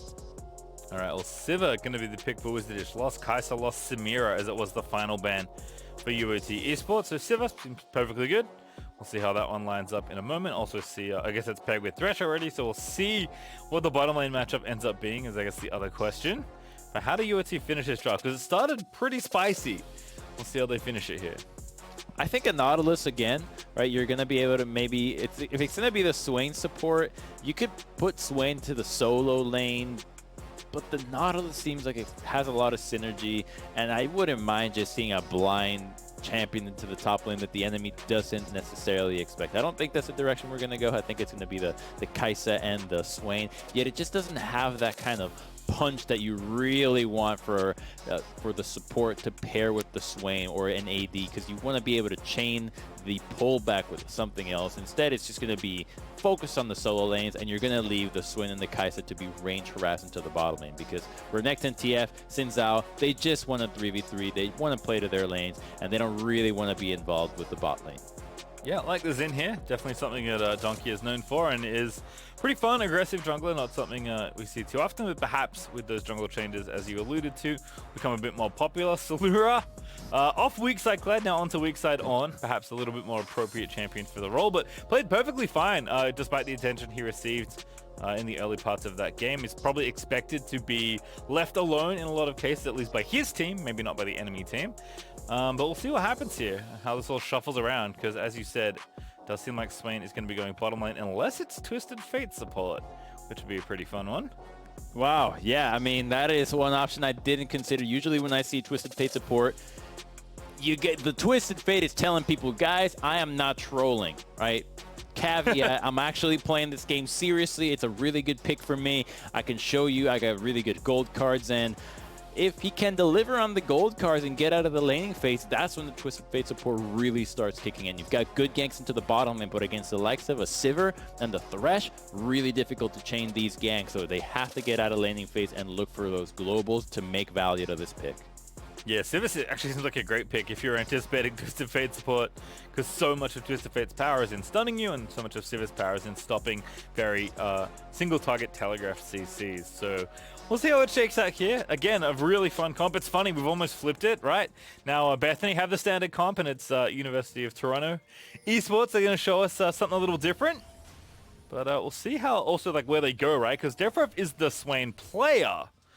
But it doesn't mean he has to go mid lane with the Swain. Could, of course, opt to go to that bottom side as well. So UOT willing to swap around where they're playing to get the players, the champions they're comfortable on. And it does seem like that's going to be the case here. It's going to be Little Frosty's Twisted Fate that he had already in the back pocket, and Defref is on the Swain. But it is going to be in that bottom side as we thought. Yeah, a little too obvious there if it would have been Twisted Fate support. I draw the line at that. That is too far. Swain, I understand. You have abilities. You have scaling that doesn't necessarily need an influx of gold. Twisted Fate is rewarded for CS, and you don't want to put him down in the support role. As much as you think there's value with the stun and the global, there are better picks to accomplish that same goal. So keeping in the mid lane should be pretty exciting, as the gold card combination with the now improved ganking Xin Zhao could be a really deadly way to snowball onto the Sylas and maybe catch out Hunter trying to power clear his way on Udyr. Yeah, Swain actually can combo with almost everyone, actually, except Kai'Sa, as far as pulling people back in. So we'll see how Swain goes. Typically likes getting gold, but I think does have enough utility to maybe warrant this pick. I'm really curious to see how it shakes out. And, you know, it's going to start off with a good old-fashioned little bit of brushery, as Sivir's going to get pulled in nice. And quickly, good hook, though, returns fire, and Seeker Mode's going to lose this trade. Yeah, that was really beneficial on the side of Bethany. That is a huge trade, because it also gets you a health pot. You already took down the potion out of the Kai'Sa. Now the pull goes over. Let's see how, oh, that boomerang. If that one hit, that could have been the beginning of a really strong lane. But now that they have the minion wave push, I think that UOT has stabilized this minion wave, and their level 2 should come sooner. And this is kind of something you were saying, right? When we, were speculating on TF support, right? Double range versus Sivir and Thresh, who are both pretty short to medium range. I mean, Thresh is like the only support that's in this weird middle ground as far as ranges go, but he's, not nearly the same as something like, a Lulu or a Karma when you think of range support. So he's definitely vulnerable to getting poked out here by the double ranged, and seems like DefRef is doing a nice job early on that front as Donkey going to go ahead full clear that blue side. Now going to zip on down to that bottom half and see where things go from there. Definitely keeping an eye on mid lane as well. Bradley absolutely smacked DefRef in the 1v1 on that Gwen last game around, but Silas definitely a lot more about, the utility, keeping up in lane and then roaming around rather than like straight up brawling your opponent in mid from level 1. Yeah, he should be getting a little bit shoved in against Twisted Fate unless TF starts taking some bad trades and uses his pick a card unwisely. But other than that, I think TF's range just allows him to constantly stay auto-attacking the minion wave, have priority in that sense, and then help out his own jungler, as the Xin, though, is taking the same route as last time. Donkey recognizing that, hey, our bot lane is shoved in. Hunter started into the top side. I'm not going to bother trying to contest the Udyr. I'm just going to path back to the top and ensure that I get a Scuttle Crab. But here comes the first attempt from Hunter. Will he be spotted by this ward? He will see it. We'll get rid of it. But still looks like he's trying for something against Frosty. Yeah, unfortunately didn't go the path to clear the ward. In fact, now Zin's here, so UOT considering a 2v2. Frosty was in a bit of trouble there. That wave was in a real bad spot, but is getting reverse now, so Frosty should be a-okay. And again, when Udyr's not here, Silas has a lot of trouble doing anything in this 1v1, especially when there's no E available for Silas to potentially jump to the Twist of Fate, as the skill shot was missed earlier by Bradley. Still attention in the mid lane as Hollywood faking some presence there towards that mid side, but a lot of investment being put into Bradley once again here on the Bethany side, so that is going to give a lot of room here for Frosty, who is both just fine in the 1v1, and for the bottom side, who are going to get the things pushed in their 2v2 nice and early on here as they look to take their first recall. It's critical to help Bradley out here, not only because the matchup of Silas, you want to be helping him to deal with the Twisted Fate, but because of how he played last game. He clearly was popping off, he's feeling himself, so you got to help out these players when they're having a good game. You just put more resources on them and you count on them to be able to deliver. They've already shown it, they have the confidence, they've backed it up, and so the rest of the team being able to play around him can often be the recipe for victory. If everything else fails, you just count on the players that clutched it last time. We heard TJ on the desk talking about it, but it's not something. It's something that you don't necessarily think all the way through when you hear, oh, this team's like really close. They'll lane swap sometimes. Typically you think, oh, it's just a support player playing like mid. That's cute, but like maybe not going to do anything. Little Frosty's TF is clean. He just the little things, like how he dealt with that wave under his tower that Bradley was desperately trying to push in. Clearly understands his champion really well. So it's nice to see a team that is clearly aware of, the strength of their players on certain champions, not just the strength of players in their roles. So even if Little Frosty plays support, 95% of the time, very clearly plays Twist of Fate in his spare time. Oh, and something I just noticed, Pastry. It's attacks PTF. PTA, oh, yeah. he's going AD. Yeah. I was wondering why Stack Deck completely demolished Bradley's health bar. All right. It's a fun one. Haven't seen it in a bit, but definitely still pretty good. As Dragon is being attentive at Little Frosty here first, ready with the deck stacked up. Donkey in there, charging it onto Hunter. There's the ulti straight on top of him. And there's first blood, but it's for Wizardish, not what you wanted. As Udyr is going to fall, but now Little Frosty's going to have to get himself out of there. Bradley in onto Seeker mode, steals the Swain ulti, pops it off there.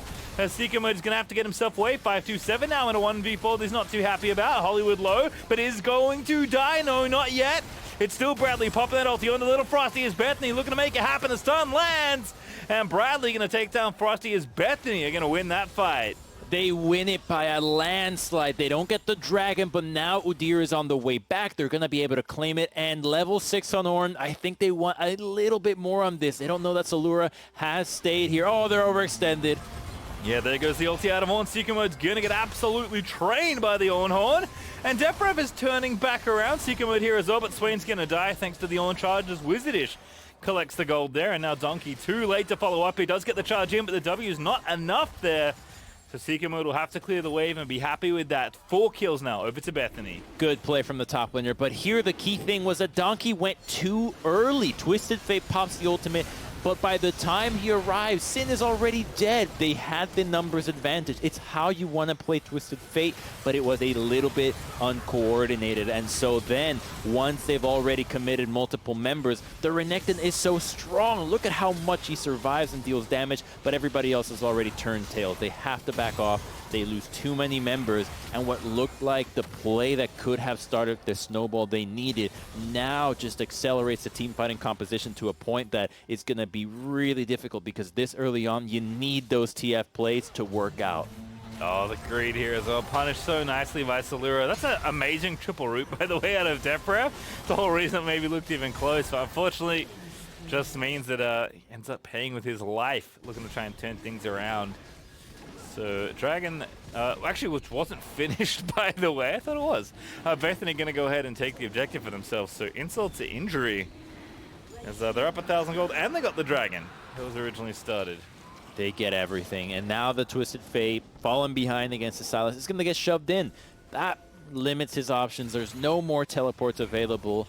And let's see now what Udyr and the Thresh can pull off. Hollywood and Hunter were critical last time around. Seems like their synergy is on point thus far, as double control ward on the river, grouping up to get the red buff, allowing the Sivir to stay alone into the bottom. And her wave clear is already too strong. 3 kills up, a Noon Quiver completed. Psycho Mode and Def Rep really can't keep up with how quickly she's able to shove out. Oh, turret aggro. Bradley's just in there, buffing the E through the gold card and effortlessly wins the trade there. Little Frosty.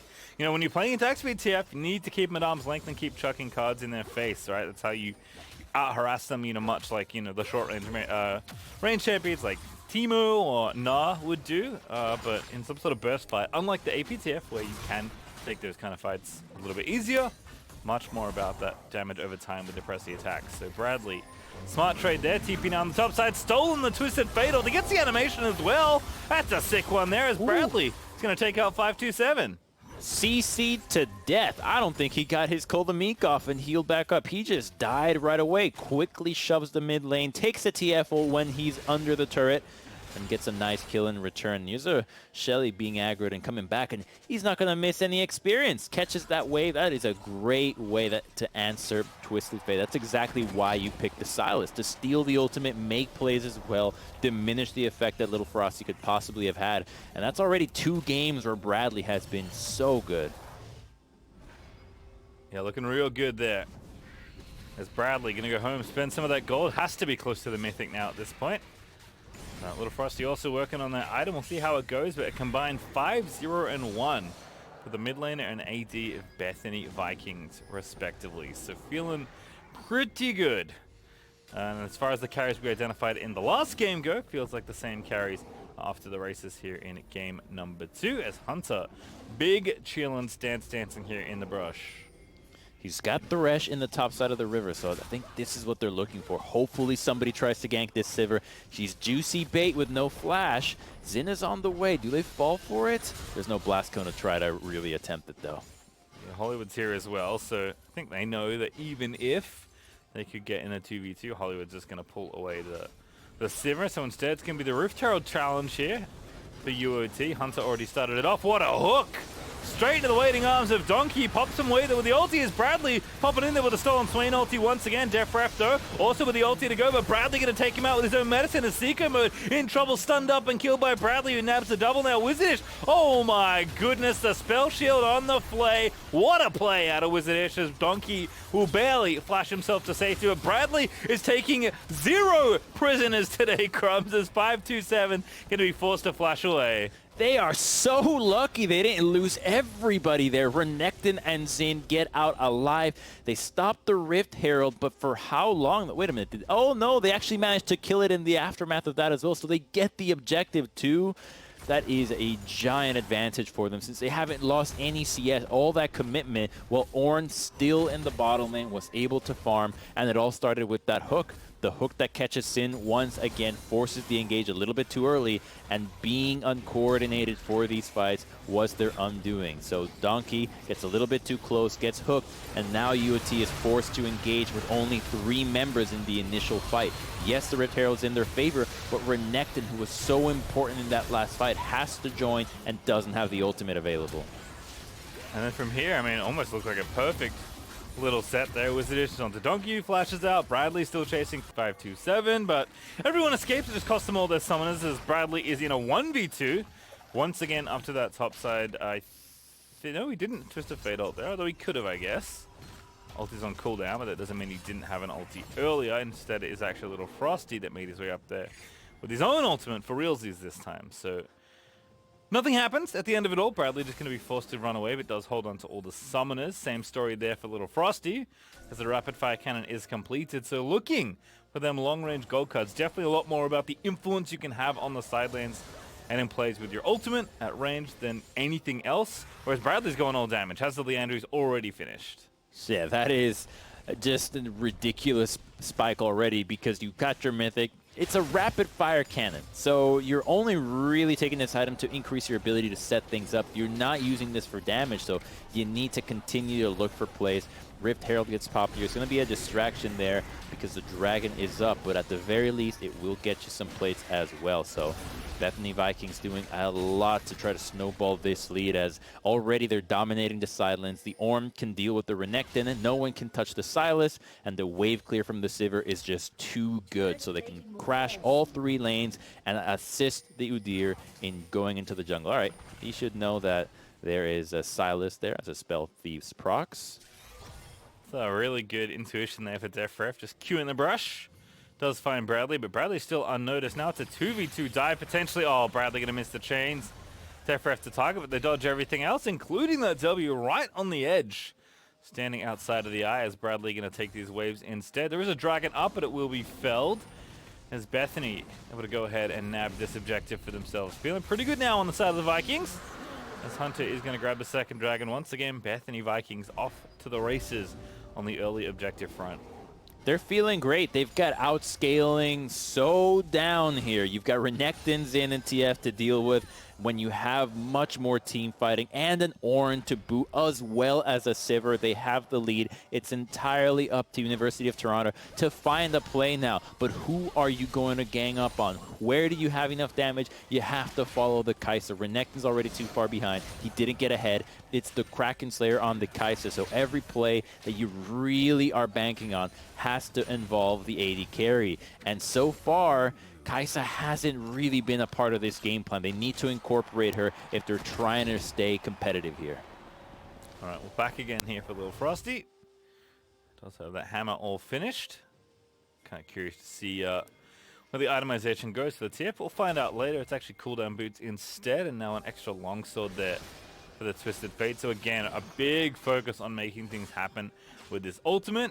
So we'll see how effective that is, as it's just about to come back up. Also going to be level 11 in short order, so can have it off cooldown a little bit more frequently. But going to have to be something here for this mid-game, because, you know, the last game was barely up 2,000 gold in the early game for Bethany, and they felt pretty comfortable with that lead. This lead's actually quite a bit better than that, 3,000 gold and counting now, with once again an eye to a very quick soul snowball. And this time it's Infernal, which is, yeah, one of the big bonus souls that people like to grab. Yeah, one of the most exciting as well. I love the fact that the map is opened up. Dodges out of the E from Silas and will ult away. So good moves there out of CKO mode. And have to dodge too, because Bradley was going in. You were dead. If that one hit, even without that stun, Bradley straight in melee range of Kai'Sa, making pretty short work there of the enemy AD. As Wizardish here with Hollywood should be able to siege this up, or at least make it close. Being a bit careful though, as a little Frosty once again. Pretty decent wave clear despite being a DTF. Still keeps things at bay with the maxed up wildcard, so not too bad all things considered. And once again, is almost level 11, looking to get out of the lane, which is actually one of the reasons I like that Bethany are having 2 champions sit here in mid and pressure this tower, because just keeping an eye on Twisted Fate for as long as possible, as Salura, our weak side specialist of the day, is dueling 527. Who is winning? The audience is winning right now. Oh, TP's in. Little Frosty here as well, though. That's cheating. And there was a Warden there as well, so the auto attack didn't even get cancelled. Bradley, though, going to steal the Renekton ulti but get himself shut down. Oh, boy, that was the gold that UOT needed. But here comes Hunter, 527. Going to be made into shoes? Indeed will be, as Hunter does get the kill. The rest of the squad collapses, but ULT, at least they find something. There is some gold on the map, but it actually just comes because Bradley TP's a little bit too late, was not able to match Little Frosty. Sin is here. Oh goodness, Little Frosty straight in there again. Now the bounce house continues. Swain there pulling them back through.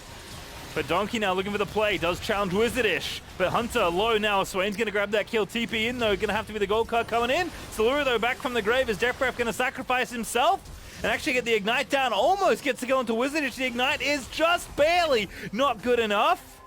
But UOT are going to walk away as well. That was so close. They're finally finding what works for them. This is a lot like last game, where once the first outer turrets fall, when laning faces over, U of T is able to find more plays simply by getting there faster.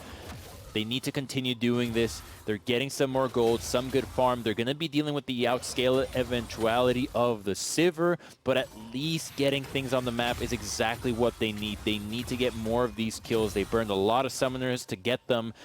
Barely not able to get the shutdown onto the Sivir, but that's exactly what we need to see. That was a good use of the Twisted Fate ultimate, and just barely able to clip out Bradley as well. Despite having the Merc Treads, there was enough burst between Renekton and TF to actually pop him in the single stun. Yeah, looking for the Hourglass next on Bradley's side, so definitely wants to get some insurance against similar sort of plays. Well, let's watch this one again. It's 527 locked in the battle with Salura, but not for very long, at least on his lonesome. Yeah, so the Twisted Fate is able to pour because he's in the mid lane, whereas Bradley has to get into the brush and then TP's in. And the good move there was from 527, waiting on the blast cone to just surprise the Sylas. The rest of the team was collapsing. Maybe could have waited a little bit longer. Was already at 4-0. I can't blame him for going for that play. He has had such a strong showing in game one, and even in this one, he was already 4-0 before this one happened. And this is where they greed out. You've got multiple melee champions. The Sivir's already retreating. You're not going to catch the Twisted Fate, who still has the flash available. It is unfortunate for Deathbreath, who tried so hard to kill Wizardish here. Just watch as he attempts to finally catch out the Sivir. Just not able with the ultimate. Maybe could have popped it a little bit sooner, but thought he had it with the Ignite. Yeah, Sportswear not messing around, it turns out. Has, like, no items, basically. Right? I mean, Sorkshoe is probably the best item in the inventory there for Swain right now. Has a stopwatch, an arm guard, and sure, an Oblivion. I mean, it's not too bad, but definitely not the super threatening AP menace that Swain can be, but Deathbreath still putting in work despite all that, as Little Frosty is continuing to delay the mythic item, as Manamune now instead converted that tier we saw earlier. So still curious to see what mythic Little Frosty does want to settle on here, but perhaps we'll find out never, as it could be a build that doesn't feature one or features one so late that it's not really core to what's happening here. 527 getting things pushed in. Little Frosty with a couple friends here in the mid lane are going to try and knock down this tower, but it does seem like Wizardish has enough support to get onto the wave, so that siege attempt will be put to rest for now. Every time I've seen Twisted Fate go with an auto attack build, it tends to be Divine Sunder as your mythic item, just because you do like the armor and magic pen out of the champion. You do want to be a little bit beefy, since you do have to put yourself kind of in harm's way to go for it, but yeah, the build right now really lacking in that department. I would love to see Mythic. There's just so much value from it. You do synergize really well with it, and you would already get some significant value out of it since you have 2 legendaries already completed. I think a Ruby Crystal will tell us that that is what he's going for, but finding plays is more important than anything else right now. It looks like 527 just barely walks out of the hook range. Gonna be okay. Good dodge there. Hollywood was looking for the pick, but does not find it. It is quietly 3 dragons, though, for Bethany. They did actually take the last Infernal as well. So 3 minutes time for that Infernal Soul, which is awfully quick for this game. And even though the gold is close, and University of Toronto Esports very much showing that they can compete if the game gets a bit scrappier, or, you know, things just kind of line them up, even though the comp is a bit unconventional. They clearly understand what their champions are trying to do. It'll be a lot about not doing this. Let's put it that way. Wizardish on a rampage as the swing gets fished out, and Bethany finally reaps some rewards of their visual control of the enemy jungle. Now Seeker Mode in trouble. Ulti flash out, but the flash play will follow And that's going to be a kill. Yes, it is indeed, as Wizardish is going to grab it. Salura left out to dry once again. What a flash, mate. Over the top he goes, but Little Frosty will follow. 527 is going to grab that kill, but it's damage done on the bottom side for Bethany. They're totally fine with this trade. Sivir is not going to continue, though. They don't want to lose out on much more. They're not looking to get that inhibitor turret at the moment. They'll just back off. But only losing the Ornn when he's playing weak side, when he already is going to be providing value to your team while you're killing the supports and getting turrets, is a trade that Bethany will be happy to make. The Sivir continues to be ridiculously fed. 650 gold on her head already, and no one seems to be close to being able to take her down. It was only in that overextension, the one time it looked like it was going to be close. And with 1 minute 30 being the play and the Twisted Fate ultimate being burned earlier, this now means that University of Toronto will not have the playmaking tools to find a pick before the team fight. They will have to 5v5 against Bethany if they stay grouped up and don't give them an opportunity. And that's never where you want to be when you've got your Twisted Fate. He's not a team fighter. You're dealing with a giga-fed Sylas and the Sivir already. It's going to be really tricky for them to maneuver around this and not just get wiped off the map. All right, a minute away. So again, gold somewhat close, but feels like the carriers of Bethany are a little too strong here. But unfortunately for UOT, likely going to be forced to fight here at the next juncture, because cannot afford to give away the Infernal Soul, which is the pressure you are put under when the enemy team has done so well controlling that objective. Donkey in trouble. Be such a good pick here before the potential Drake. Bradley again is going for a Hunter. Flash slaps his way in there, and Xin Zhao dances back to an enemy team member, not where you want to be. Here's Bradley going to take him out. In fact, might just be Baron before this Dragon for a bit of extra credit. Well, this is DefRef just face checking and dying in the bot side. This is what led to the tier 2 being taken, and then the gank into the top side. See, or it could have just backed off, right? You could have just left entirely. There's no need to actually crash that wave. You just wanted to give a little bit of action to the Renekton, as he's just been whacking away at minion waves all game long. And that kind of play, it's a little bit of gold, but not too consequential. 3 seconds in, no one is fighting this. They're going for Ornn. They're going to trade it. They're giving up the Infernal Soul.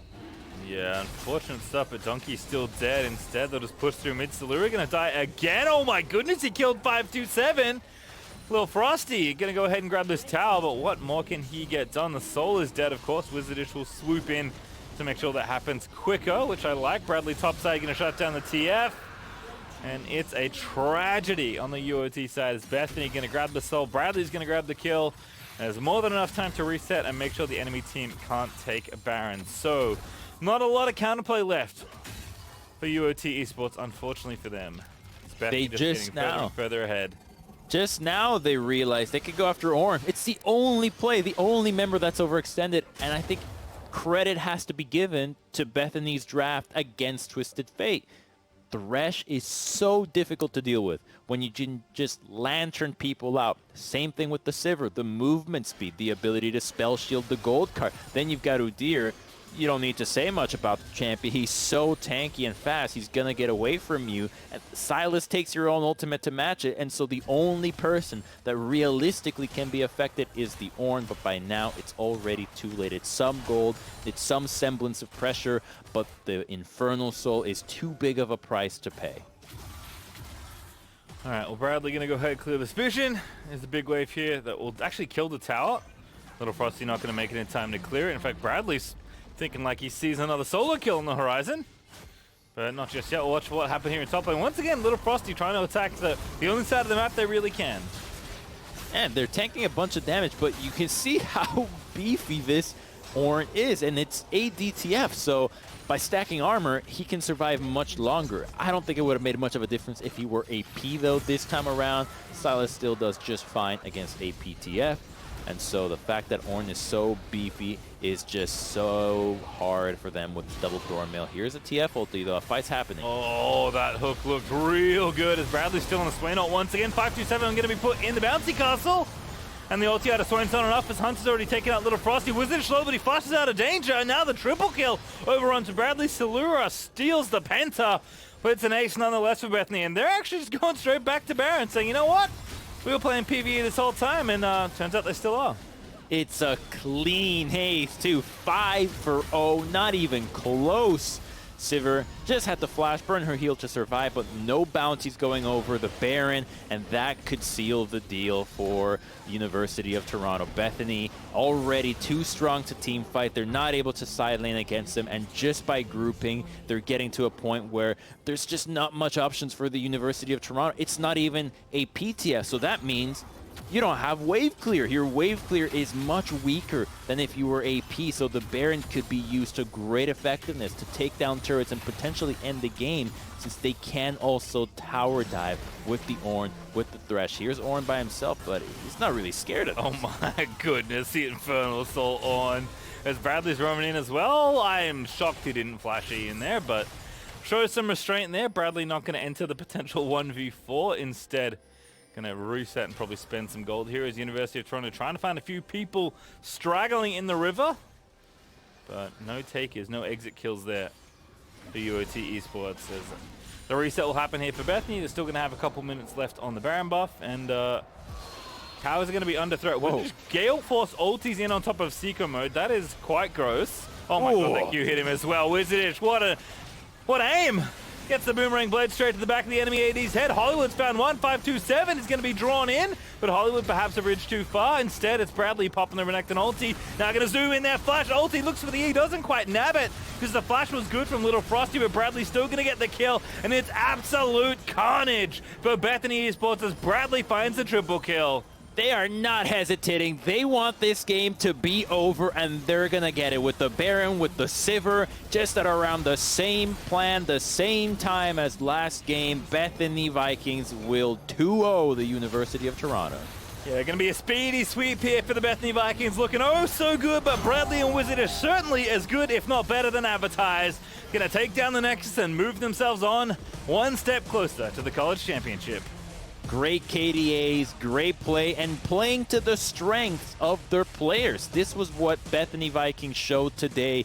Good champion pools as well. Delivering on the latest pick in Summoner's Rift, that counts for a lot moving forward into the tournament, as everybody else who hasn't played Gwen will have to respect that now they can play it, and they can play it damn well too. Yeah, I like how different their two games were, right? You know, after game one drops, I was like, oh, it's this team. These are like the Gwen pickers, and they play all like the weird stuff, but they're just really like efficient. And, you know, the bottom laner plays meta, but everyone else is kind of a little wild. No, not at all. Just have like more than enough picks, it seems like. Basically running, you know, the wild stuff in game one, and then almost stock standard, to be perfectly honest, but still very effective there in game number 2. In fact, it's funny to flip the drafts there with UOT Esports. Unfortunately, bowing out of the tournament with that loss, but taking a couple of their own signature picks in the battle, which was always fun to see. But not enough to take down Bethany. We're looking real hot to kick off this this top 8. Yeah, the carries in particular, Wizardish, Bradley. When you've got two carries that you can count on, it makes the life so much easier for everybody else. When you know the damage is taken care of, then dealing with protecting and engaging, you have so much more confidence because they're going to be farming. They're going to have the right champions for the job. They had a great draft as well. I think their drafting was a strength today too, dealing with what U of T showed, and that also has to be taken into account because it's one thing to win and come out with a scrappy win with a weak draft, but this time I thought they did a great job in recognizing what the Twisted Fate wanted to do and nullifying it right at the start. Yeah, I'm not sure what side they wanted, but getting red side both times, and I think showing a lot of their power in draft, how flexible they are, how deep their champion pools are, and just navigating really nicely. Again, against some like pretty tricky drafts to try and come up against, especially if you're not as familiar with some of those picks. So across the board, Hunter also, I think, like maybe the quiet MVP here for Bethany, just on two very different junglers, right? I mean, maybe both good at ganking, but one that is basically only a permanent fixture in solo queue, and one that is just about everywhere in the Udyr. But really making the other lanes except top lane work. Unfortunately, Salura left out to dry for a lot of this series. Yet sometimes that's what you want. That's exactly when you know you've done a great job. If the team's got your back and you just have to play weak side and you just know that your team has won the game, it's a rewarding feeling knowing that you might not be flashy and involved in the plays, but that you're still fulfilling a role that allows them to play so aggressive in the bot side. So even tank players playing weak side get some love. It's a team game. Great job in the Ornn and the Kled. Yeah, weak side Kled, my new favorite top line pick. All right, well, the Bethany Vikings have bested the University of Toronto to take the series, and the State Farm Analyst Desk is going to be walking us through their win with Hollywood when we return.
Welcome back to the 2021 College Championship. We are on the other side of the best of three series in which the Bethany Vikings have taken down University of Toronto. And here on the State Farm Analyst Desk, we are so excited to be joined by none other than one of the players himself, Hollywood, coming from the support position. Hollywood, what a victory you just had. Give me the details. How are you feeling after that just magnificent matchup you had? Oh man, it's you can't really describe the feelings. Of course, this was a top 8 for us, and it was a very good match for us to win. We felt really confident going in, and we just stick to our strengths. So it's fun. That confidence definitely showed on a team level, getting to see the coordination from you all. How comfortable do you feel when it comes to that kind of communication that you all have and the friendship that you have built throughout this entire tournament? It's extremely comfortable, I think, playing with the guys, whether we're in a high pressure situation or if it's just a scrim. Our structure that we built this whole year has been very easy to follow, and everyone putting in effort and everyone trying to do their best is just really helpful. So Yeah, it felt like that. Even watching just your series versus like Mustang University, your team fighting is pretty straightforward, and also like the fundamentals are strong. Even going into this draft that we see underneath us, that University of Toronto had this thing where they put their mid laner bot lane as Swain support. They did this previously. Throwing in haymakers. You guys really weren't phased by that. Like, what was the comms like coming into this game? Like, did you expect that to be the case? Like, did you care about it when it actually happened? So game one, we knew after that win they had to change something up. We were expecting a Swain for sure. We were expecting maybe a Talon because he did play a little bit of Talon. So honestly, it didn't really phase us, and we just kind of stuck to our fundamentals and stayed strong. It's just like any other solo queue pick. Solo queue you practice against Swain supports, things of that nature. So it's very easy for us. So Hollywood, would you say that your coach prepared you for the game then? Do you think that having a coach is super beneficial? I know they don't really have too many staff members at Toronto. Yeah, I would say is a more collective effort. I think we all kind of did our own research, and Colin definitely helped us out with the prep and the draft. So I would say the whole team did really well for this one. And I'm excited to get to relive some of those moments here. And we have Hollywood here joining us as we go through the last game that we just witnessed. TJ, I know that you wanted to point out specifically that Dragon fight that we saw early on, kind of setting the tone for what we saw from Bethany. Yeah, so here in this first play, we see a dragon start, and this is not a traditional engage where it's like, hey, we just press our Ornn ultimate and we go forward. This was a little bit scrappy. So Hollywood, I'm wondering, what were the comms like during this play, and who was really driving that you guys wanted this fight? What did that sound like? It was a lot of Bradley and Freeze in this fight. We knew that we had the confidence to go in. Once Zin goes in, he can't really get out, right? And Thresh is really good at hooking people back in and flaying people, disengaging, that sort of thing. So once we had the TPs come in, it was just kind of clean up from there. Yeah, and I also just thought that the setup was great. Like, it felt like this was just a great dragon timer for you guys with Udyr pathing towards bot lane, and you guys were also getting the lane stacked up bot wave too. We didn't get to see it, but it was very apparent when like Kai'Sa literally the moment she joined the fight, it was already over. So I thought the setup was great. So like going back to the fundamentals that you already talked about at the very beginning. Yeah, and speaking of some of those fundamentals, Hollywood, we got to see some great moments from you that led to the victory for Bethany, specifically thinking about what we saw around the Rift Herald around 10:30. Just walk me through what's going through your head when you really have the cojones to go for a play like this. Yeah, it's kind of a similar situation where Zin is kind of threatening to go in, and we know that he can't be here. In our words, this is illegal, right? So we kind of just hooked him, and we kind of just got rid of him. And as their team fighting is really split here, so we knew that going into this, it was just really easy for us to win. So my question to you is like on the Thresh pick, because I know it was first picked previous game by University of Toronto, and then you were able to literally just smurf in both these fights, I think, off that, and like just getting free picks. Like, how much do you attribute it to the pick? I mean, a lot of it can be off of like previous series. I think you played really well on the Rel. Is Thresh just like a comfort pick for you? Thresh is just really good bot lane. He beats Leona, he beats like Nautilus, he can't beat Nautilus, he beats Alistar, he beats Rel. And in that situation, I've never got to play Thresh ever. It's been banned every time. And I was on Rel duty the past two series at Colmers, like, let's just draft you Rels, it's good. But yeah, it was partly the pick too. And he's just so flexible with that lantern. You could do W max, E max for lanes where you need a trade, take Guardian, all that stuff. So Thresh is very flexible. So Hollywood, I know you come from the mid lane with your Talia. I'm wondering, what is your favorite pick in bot lane, and what challenges have you had to go through with the role swap? Oh, the role swap was insanely hard, TJ. The lane is very different from mid, and coming back from a 2-year hiatus, it was really hard to get back into competitive league for me. I would say my favorite champ right now is probably Leona. She just goes in and is tanky and just doesn't die. So I love my Leona, yeah. Leona's the bae. That makes me so happy to hear. But one thing with your role swap coming from the mid position, that means that you do have Bradley coming onto this team for mid lane. And we are happy to share that Bradley was in fact player of the series. Can you tell me a bit of what he offers to this team and what it is like playing alongside him? Bradley for me he's been the player in my whole career that has impressed me the most. He can be great. His mechanics are untouched, right? But it's his attitude and his work ethic that really shines through. His attitude is very selfless. Not to throw any shade, of course, but high elo players, they tend to be very egotistical, self-ego, and Freeze is the opposite of that. Freeze, I'm just a Diamond 1 player, but he takes everything I say as he takes it to heart, and he really takes feedback really well. So Freeze is fantastic. Can't talk enough good about this guy. There you go. I mean, like, kind of doubling up on that. Coming into this series, I was excited to watch not just like Bradley, but also Wizardish, who you're supporting. Like, those two players are usually pretty damn aggressive. Like, limit testing. Would you say that's accurate? And how have you guys been in scrims and developing around that? Yeah, it was tough to get used to, of course, in the beginning. But as we kind of flushed out our own style and we kind of figured out what we wanted to do, it's something we had to adapt to. And us always going in, like, I know there's like, we have this whole saying with us, we're like the meme team and we kind of just do whatever. And honestly, it's kind of true. You know, we just kind of have fun with it. You know, we draft fun champs, we have fun comms, and you know what? We don't take it too seriously, of course. It's at the end of the day, we're just playing League of Legends and we're trying to win. So it's a good balance of both. Hell yeah. With all of that fun that you're having, though, and being able to switch things around, it does feel like there's that competitive edge that comes from it too, right? You've had multiple role swaps, which kind of opens up the pools there. How much do you feel that having kind of this open mindset, everyone willing to just have a good time, has allowed all of you to improve as players and being able to adapt to these situations? It's great. It's great. It's my top laner, Shalur, today. He's a rookie this year for Collegiate, and he was actually quite nervous in this match. And you know, granted, you know, understandably so. And I told him, hey, you know, it's what we practice for. This is what we practice for. We literally scrim for this reason, to play in playoffs. So I'm like, hey, you know, don't be nervous. Like, we're here to play. We're here to practice. It's what we trained for. So, and then once he got the nerves out, you can kind of see him actually playing really well this set. Yeah, it's been great. It helps a lot. You know, being very fun and very, yeah, just I guess just a fun atmosphere helps a lot. So.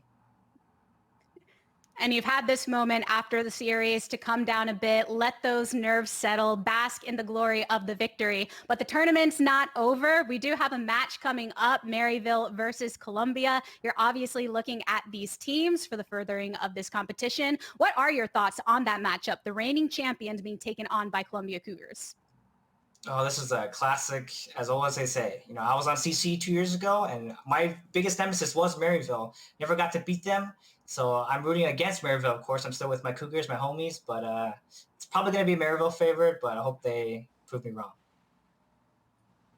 The bonds are real. They last forever hear. when you have served on a team. Yeah, we love to hear it. Hollywood, thank you so much for stopping by, and congratulations again on your victory here today. Thank you so much for having me. Appreciate it, guys.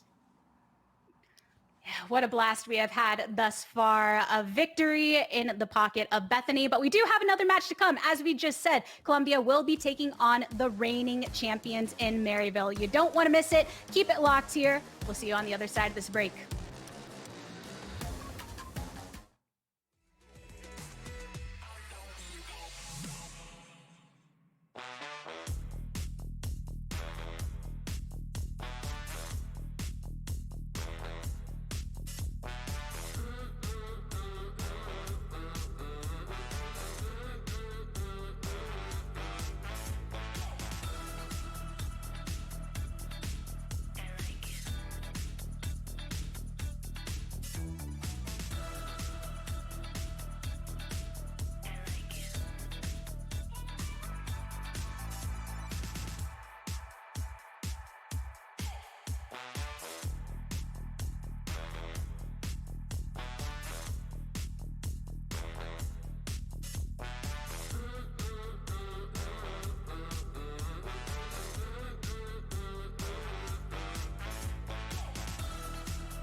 Welcome back to the 2021 College Championship. It's time to get excited if you weren't already, because we got CC's Cougars taking on the reigning champions in Maryville.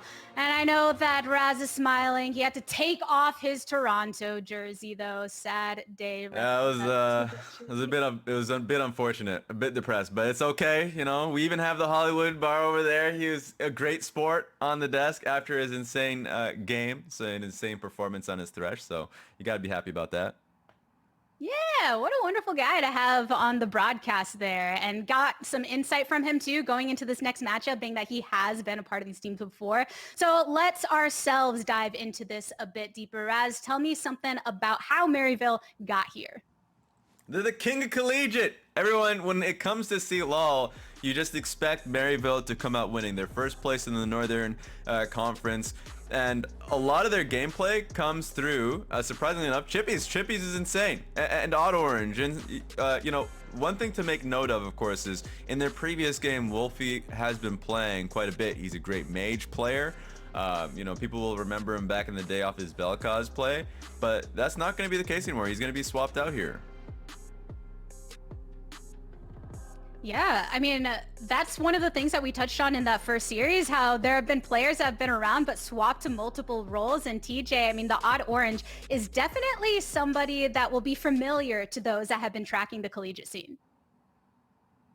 Right, so he's fresh into collegiate now, but he did come from the academy scene. He played professional with TL, with Echo Fox, and he's been known in Challenger for a long time. He plays at the high level, and he's a very team-oriented player. He's happy to pick the carries. He will pick the tanks, but he's great, right?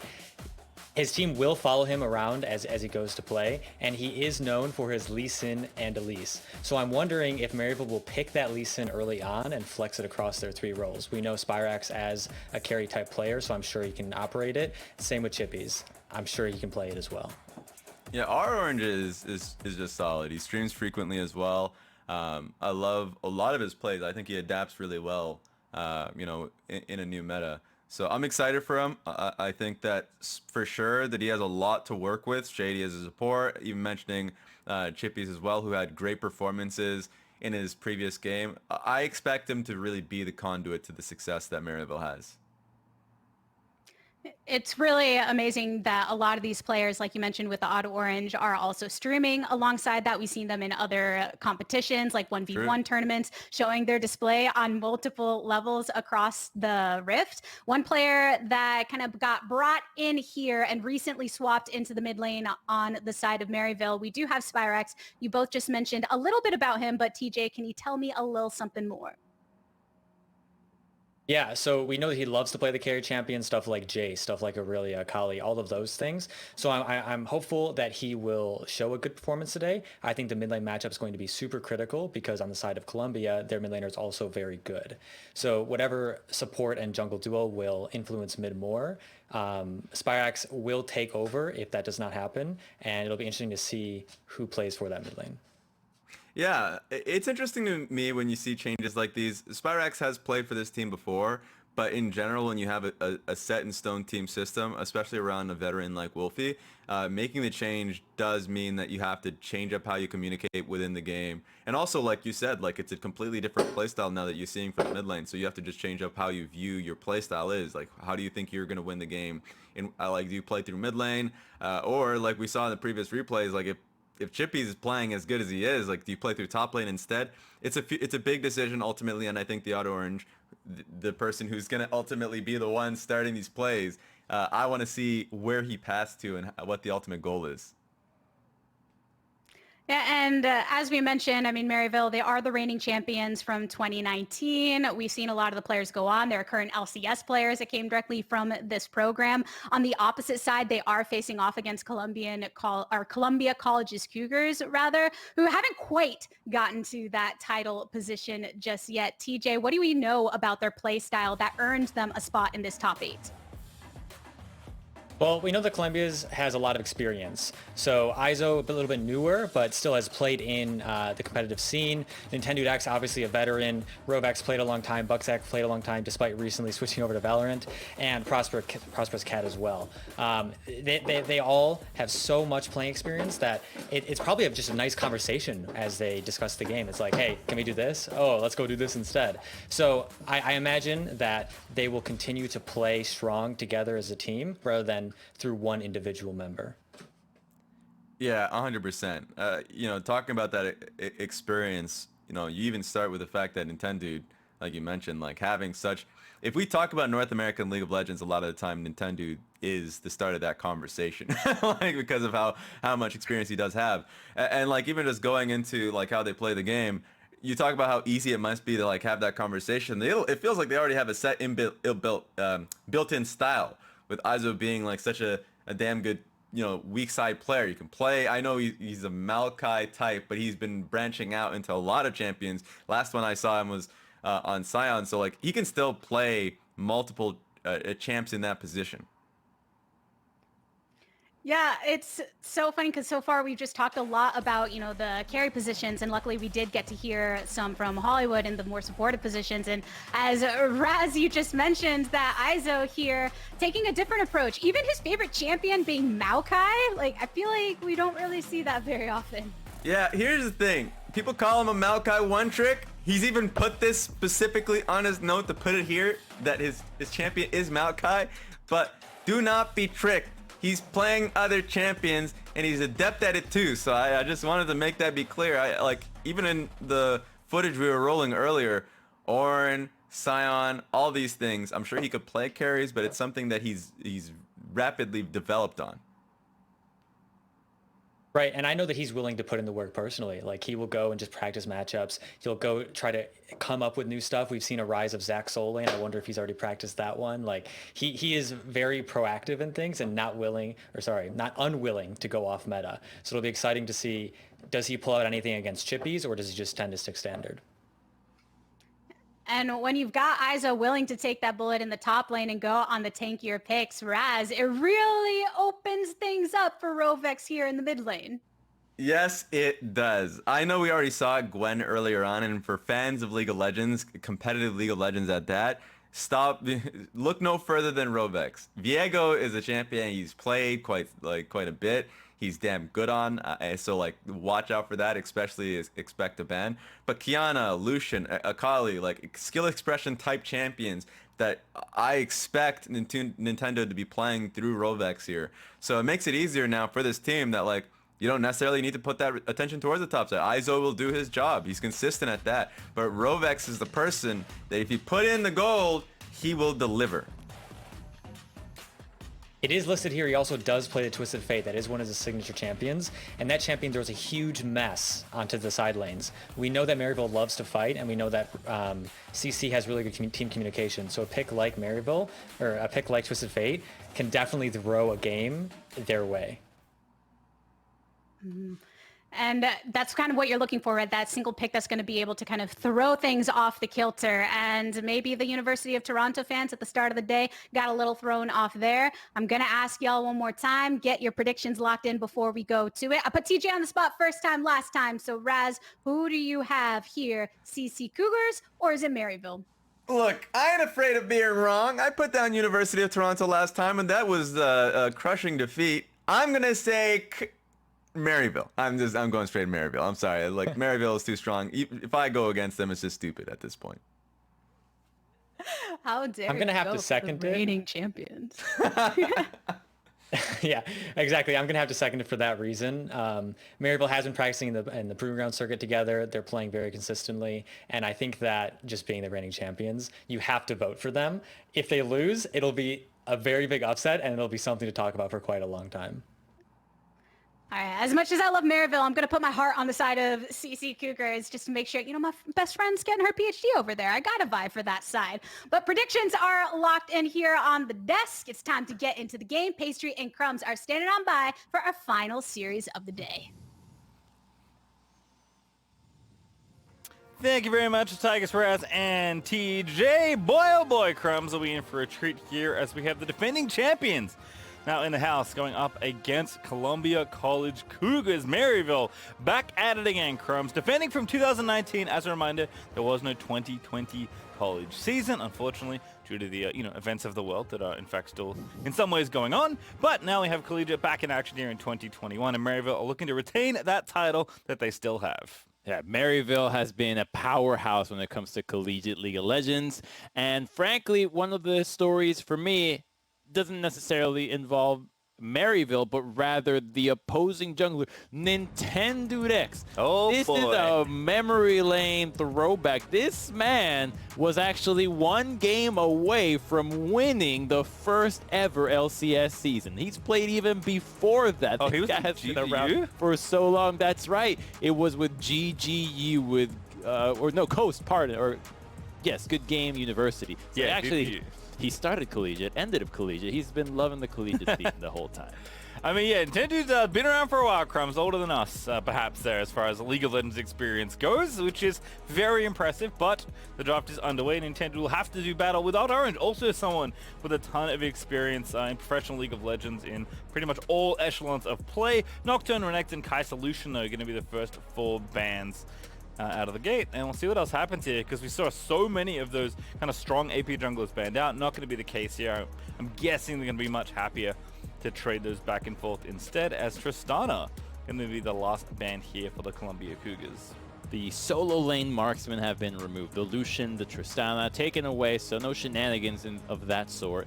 But the junglers, like you say, not just Nintendo, but Odd Orange, who has been teetering between amateur, collegiate, professional, someone who's really dedicated to League of Legends, and I think it's dedicated to Lee Sin as well, right? That's the champion he's made his namesake on. It's a really popular champion here on red side. You could play it in the jungle. You could actually play it in the jungle. You could put it in the solo lane, flex it that way, and you're not going to be able to power clear as quickly as the Morganas. Not the Udyr, since he'll be banned, but you can find those ganks and utilize again, it for Crumbs. seconds. Oh, okay, here we go. First pick All Gwen. right. Maybe Gwen is better than we perhaps thought. Of course, allowed on this patch alongside Viego. Viego is enabled, by the way. I'm not sure how good he is, but Viego is a champion you are legally allowed to pick, which has not been the case for a long time in a competitive league. But Gwen already 1 win today. Going to feel pretty good here. Wherever she goes, could be anywhere in the top 3 positions on the map, but going to be Varus Thresh here. Nice and easy for Maryville. Very potent bot lane 2v2 here. The Varus was banned in the last series, so we didn't get to see him there. Still very highly prioritized. And at the very least, I love the fact that you're keeping Gwen at bay. You can kill her from a range with these 2 champions. Now, you got to keep in mind, though, her mist, her little shroud will be devastating if it actually gets to stop a Chains of Corruption out of Evan RL. So Varus and Gwen interaction has to be really present so that you can actually execute on this pick. But already we have a great way to allow Gwen to get into the fight on the side of Columbia. The Morgana in the jungle, the Nautilus to set up the engage. This is looking like a really powerful composition that even the Thresh Lantern won't be able to veil out the likes of Varus out of. Yeah, Nautilus not always the biggest fan of Thresh in particular, because you can kind of get harassed, but still a very good champion. I think one of the premier engaged supports that we've seen from a recent League of Legends event. Still clearly good despite some changes across the board. Now an 11.10. Akali, though, going to be locked in here. I was going to say I wonder if Odd Orange was just going to snap off the rumble here to not potentially lose it here in phase 2, but apparently the eggs are being put in a solo lane basket. Could be either Spyrex here, kind of the new blood for Maryville, as they have played Wolfie for a lot of this season for them, or Chippies, who's a very potent carry player as well. In fact, in general, solo laner should be a lot of fun to watch here in this match, especially since Gwen has already been picked up so early. So I think this is Akali into Gwen specifically. It's gonna likely be Gwen mid. We just saw it. I think it's safe to say that she performs better in that lane. Not the greatest at escaping, but with the short lane of mid lane, really difficult to gank. I played this matchup yesterday, the Akali versus Gwen. I'm not a Gwen player. I'm not an Akali player, but I can tell you that the Q range of Akali is just a little bit longer than the Zizzer range of Gwen. So that makes it really difficult for you to actually trade against her. So I think that Akali can have a good time here, and this is why she was chosen specifically to deal with whatever Rovex wants to do with her. All right, well, I guess AP in the mid lane means AD in the jungle. It is Olaf locked in almost instantly for Odd Orange, which is a bold move against someone as practiced on the Viking as Nintendo. But of course, it could be Morgana somewhere else, which is perhaps a suspicion Maryville were working under. Set, Ezreal, Gnar, and Lee Sin are the full bans here in Phase 2. And Volibear going to be going somewhere. Could be jungle, could be top lane. Certainly feels like top lane given what we've seen already, but certainly is some flexibility there as well. I was skeptical when you said Morgana elsewhere, but now that I see the Volibear, you could flex them, right? You could legitimately flex them, but this only makes Olaf have a nicer time. You pick it because it's good against Morgana, it's good against the Nautilus, but it isn't really that effective against the likes of Morgana. The idea is that you can shred off her binding and then just run at her, potentially kill her, but if she black shields your axe, you're not slowing her down. So it's a lot harder to actually get kill pressure onto her than you would otherwise imagine. So I think this Olaf matchup is much more about the team fights, much more about protecting yourself against the Morgana, and also, as always, prioritizing those objectives. All right, last pick is Gangplank for Chippies. So Chippies, ever the carry player, is going to be going up against this Volibear here. Should have a field day as far as the matchup goes. Volibear, like, pretty consistent, pretty safe, but not, you know, particularly flashy laner, much more about, you know, diving with the ulti, and then more team playing, just being kind of a good frontliner to set up your Gwen, or I guess your Jhin in this case, which is kind of interesting.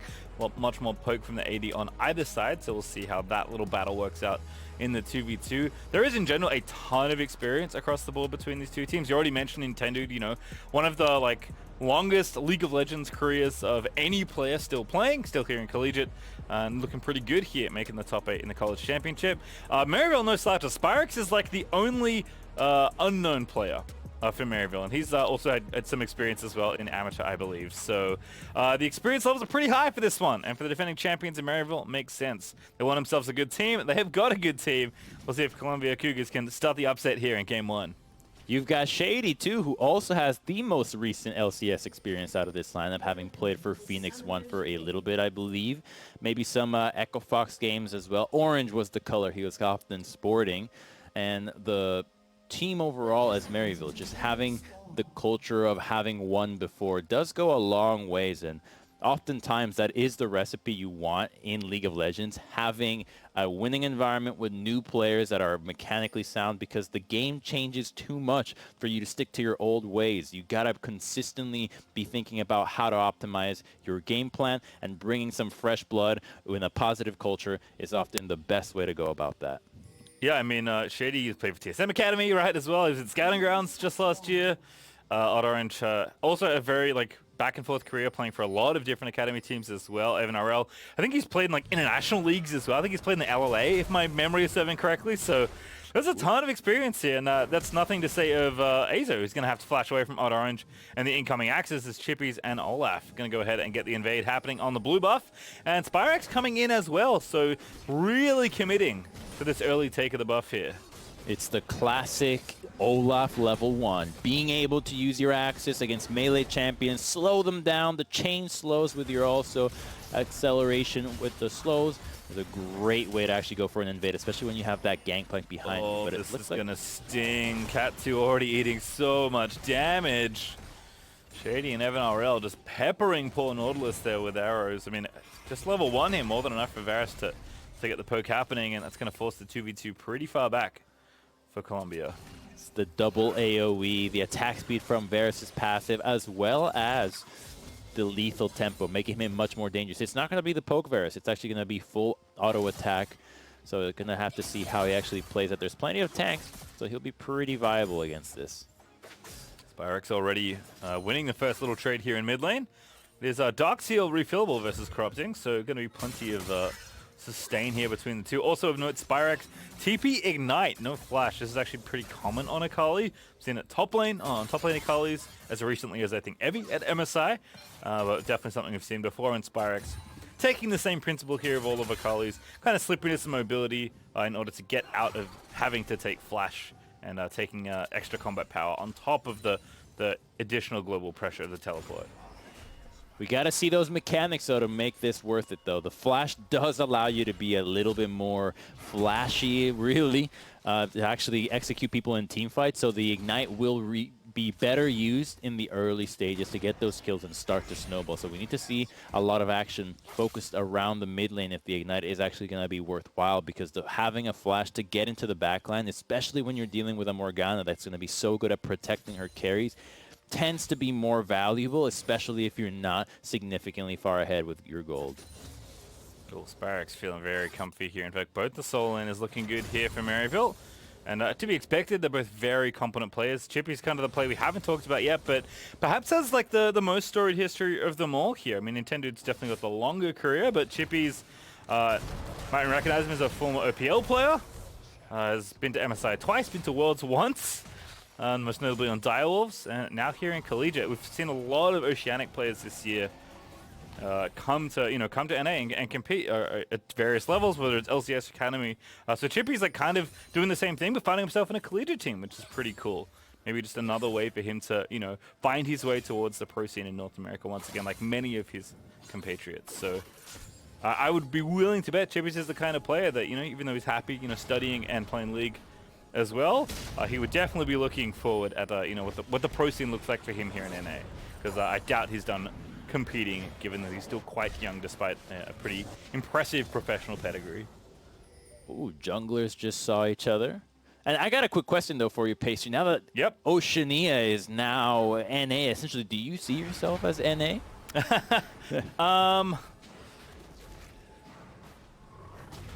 I don't think it matters what I see, because government does not see the same way. Oh. I'm on the path to citizenship. I'll potentially be a dual citizen one day. But not yet.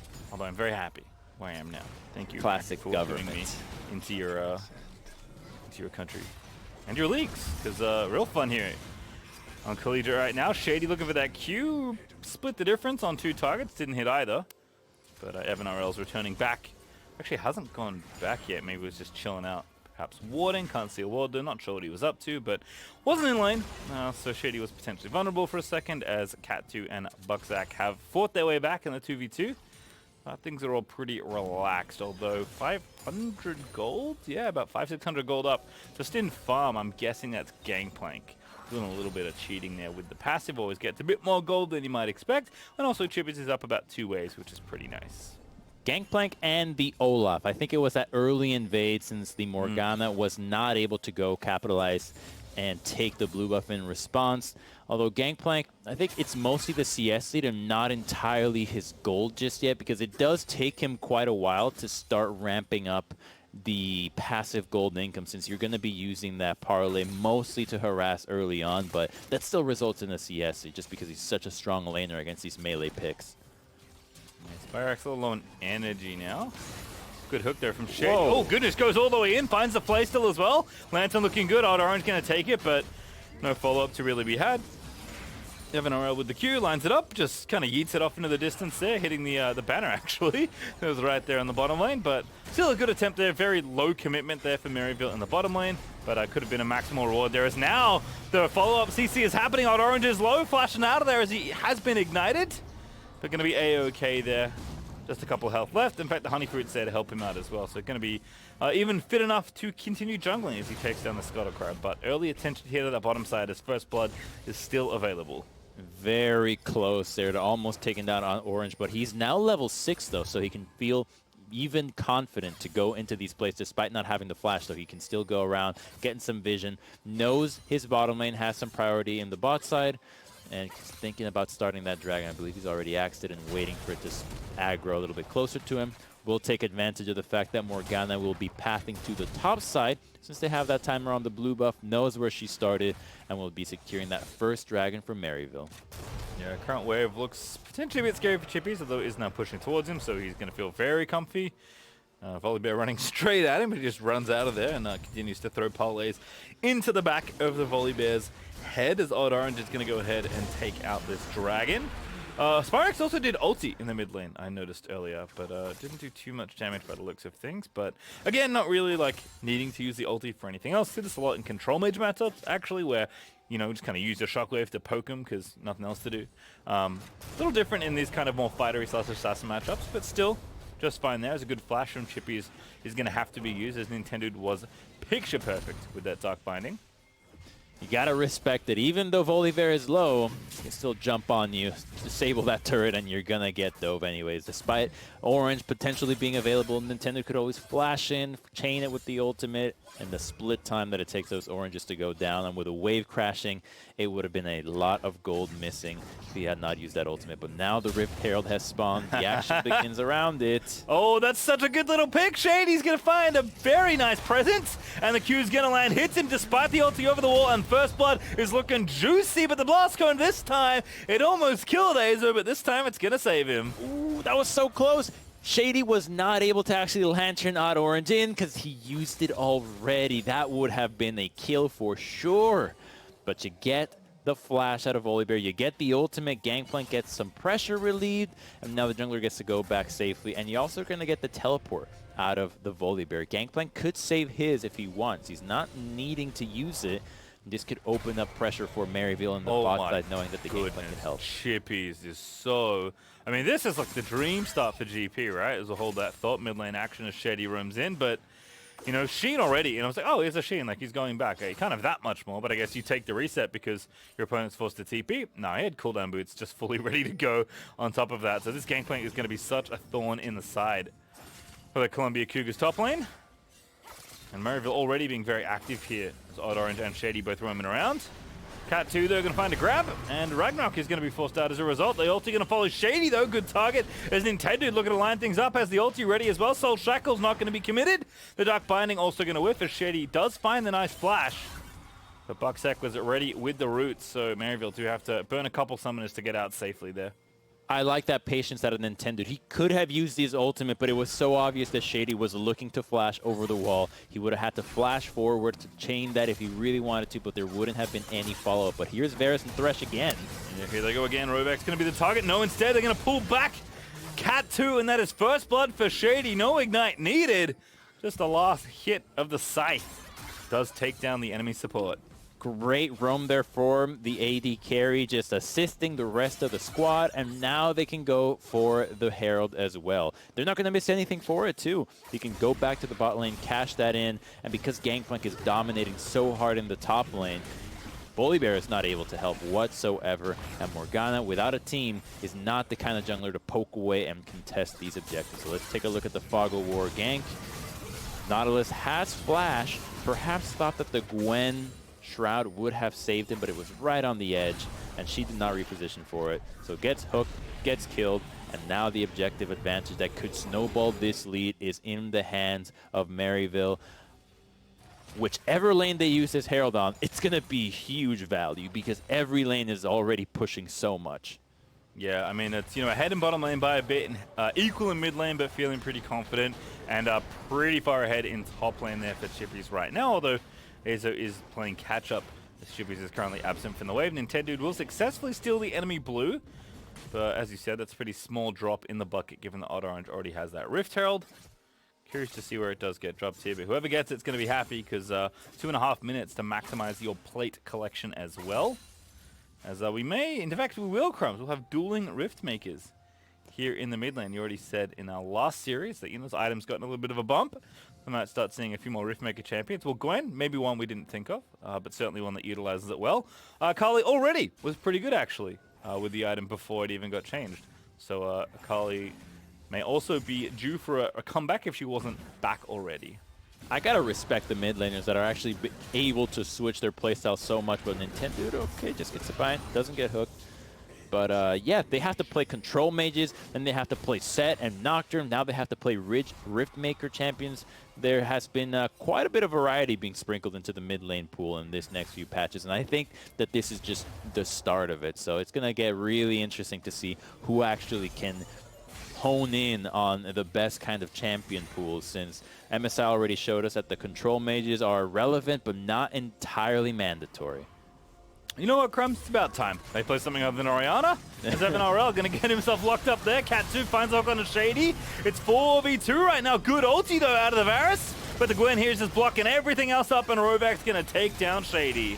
Great timing on that gank, too. The Dragon is up right now. Volibear is down as well. You might have to ult out of here, though. Olaf and Akali can be really deadly. By the way, good Ragnarok out of Odd Orange, but maybe an overcommitment. out of Maryville there in a situation where they weren't really going to get too much done. It's going to be Dragon as well, so the teams will split that objective. Riftail here in mid is nice, but not going to get maybe as much value as they would have wanted, as the charge will happen, but barely finishes it off there, as Odd Orange will collect them plates. Yeah, there could have been more value on that one, but perhaps thought that he didn't have enough time to go into the top side and help out Chippies and drop that there. But that is just a good credit to Colombia for a good gank into the bottom lane, well timed with the objectives and the pressure that Maryville was going. They're still looking for a play on the blue, but smites it away. Smites it out. Spyrex, oh my goodness! What a redirect there with the E. Now over the top he goes. There's the ulti you're looking for, Spyrex. That was such a clean kill. So many dashes. Ult, E, dashes away, and then gets lantern back. The mobility is insane off this champion. Doesn't have flash, but still gets the kill with the Riftmaker already online. The Akali finally starting to get involved, and in a positive way. She's going to be really difficult to deal with. The only CC that's going to be really good to hit her is going to be the Nautilus to ensure to hit that champion. But when you have multiple divers being involved with the Olaf, the Gangplank ultimate, and then potentially the Thresh Lantern to bail her out, she's going to be that much more aggressive. Yeah, if you ever wondered, like, you know, did the R1 change take mobility off Akali? No. No, it didn't. Let's watch this one again from Spyrex. Yeah. E with the instant ultimate, and then just dashing over, waiting to know, all right, get the right angle, nice and easy, and then a beautiful lantern out. That is just clean Akali play. Yeah, so nice for Spyrex there. Akali's basically the missile in that situation, so gets within the mist in order to deal damage on the end of the ulti. Nice and easy. I mean, I think that's one of the things you do want to look for against Gwen. Any champion that wants to fight in melee range is going to be happy to fight Gwen. Azo in a world of hurt, though. Hook already landed, just going to get CC'd up, and the ulti's not enough to save him. It's Chippies that knocks him down. Finally, had more than enough advantage in the 1v1. Now going to make that even bigger, getting that kill. Too disrespectful out of Azo, not thinking that Chippies had backup. Odd Orange and Shady were already involved. With the Akali in the bottom lane, that is the giveaway sign that the supports are already in the mid lane. And if they're playing mid side, their job is to tend to fights as quickly as possible. With the mobility boots that Shady has, he's going to be faster than Nautilus. He's the fastest one on the map to help these plays out. And so when Aiza thinks about trying to go onto the Gangplank, the team's already there. His own team can't capitalize. And we'll see if Akali can actually capitalize on taking down Rovex. He seems to be backing away and respecting that there could be somebody in the brush, though. Won't give Spyrex a chance. No Ignite here for Spyrex, but is level 11 with the ulti ready. First dash in, Spyrex gonna feign some pressure, but not gonna commit too hard. Finds the ward, does take it out. But again, doesn't know where anyone else is, and we know Nintendo is just at the top there, so Spyrex maybe gonna get baited in here. But Nintendo's actually walking away, so Revic's going to have to be a bit more careful. And it seems like without vision on either side, that's going to back off a little bit more. Stridebacker in after Lantern from Odd Orange. Does force the flash out of Boxsack, and now Cat 2. About to be Cat 0. And Spyrex just yeeting in there with the ulti already. Shroud is good, but over he goes. It's Odd Orange with a flash. And there's Spyrex with the execution, and Jin looks like a sitting duck in that ulti, but the collapse is happening here, Odd Orange. Could be in trouble. It's Nintendo looks for the binding, but doesn't quite find it. Spyrex over the top with the E. Gets himself out effortlessly as the rest of Maryville looking for the fight. The hook is so good as Odd Orange is going to take out Rovex, and that tower's dead, so they're going to keep chasing. Odd Orange still with the axes ready to go. It's Azo that's in trouble. Spyrex yeets on in there and gets that kill, and Maryville just explode. The teamwork was so crisp. They knew exactly what they wanted to do in that fight. They recognized, hey, the Jhin is separated from the Nautilus. Akali has priority in the bottom lane. Jump on the Nautilus right now. He's away from Morgana. No Black Shield to help him out. And then when the rest of the squad of Colombia is collapsing and they realize they're out of position, they're flashing over the wall. They all recognize that they need to go for it. And here, Nautilus stays a little bit too long, too close to the Olaf. The slow is not going to do anything, but Akali's already here. Gwen is TPing into the fight. She's a little bit close, but now she thought it was Maryville who were going to retreat. She thought that Maryville would go back into their base, but instead they committed further, and that splits Colombia even further away with a beautiful hook from Shady to back it up. He thought he had the minion wave to shield him, but just by a sliver did he get hit. And again, just continue to chase there. He's great there for Spyrex. Gets the kill mid-air as he throws the daggers out into the back of Volibear. And CC gonna land, but Ragnarok is popped, and goodness gracious, someone's getting played into the team. It's Azo now gonna have to get himself out of there with the ulti. Spyrex diving in. Chippy's gonna take out Katsu. Nintendo is gonna be left for dead as well. Soul Strikers is good, but does not latch as the damage is so good. Azo gonna die. It's absolute chaos. Rovex almost finishes off the job with a triple kill out of Bucksack, but at the end of the day, it's Spyrex and Chippy still alive as everyone on Columbia is dead. That was actually a really close fight. The Gwen did a lot of surprise damage on that engage. Jin didn't have ultimate. He got hooked and instantly popped. Didn't have an opportunity to actually DPS things down.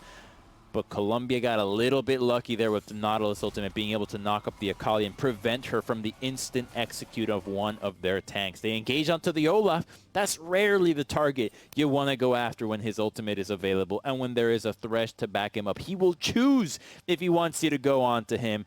Chooses wisely as the rest of the team is there, and then they secure the dragon on top of it.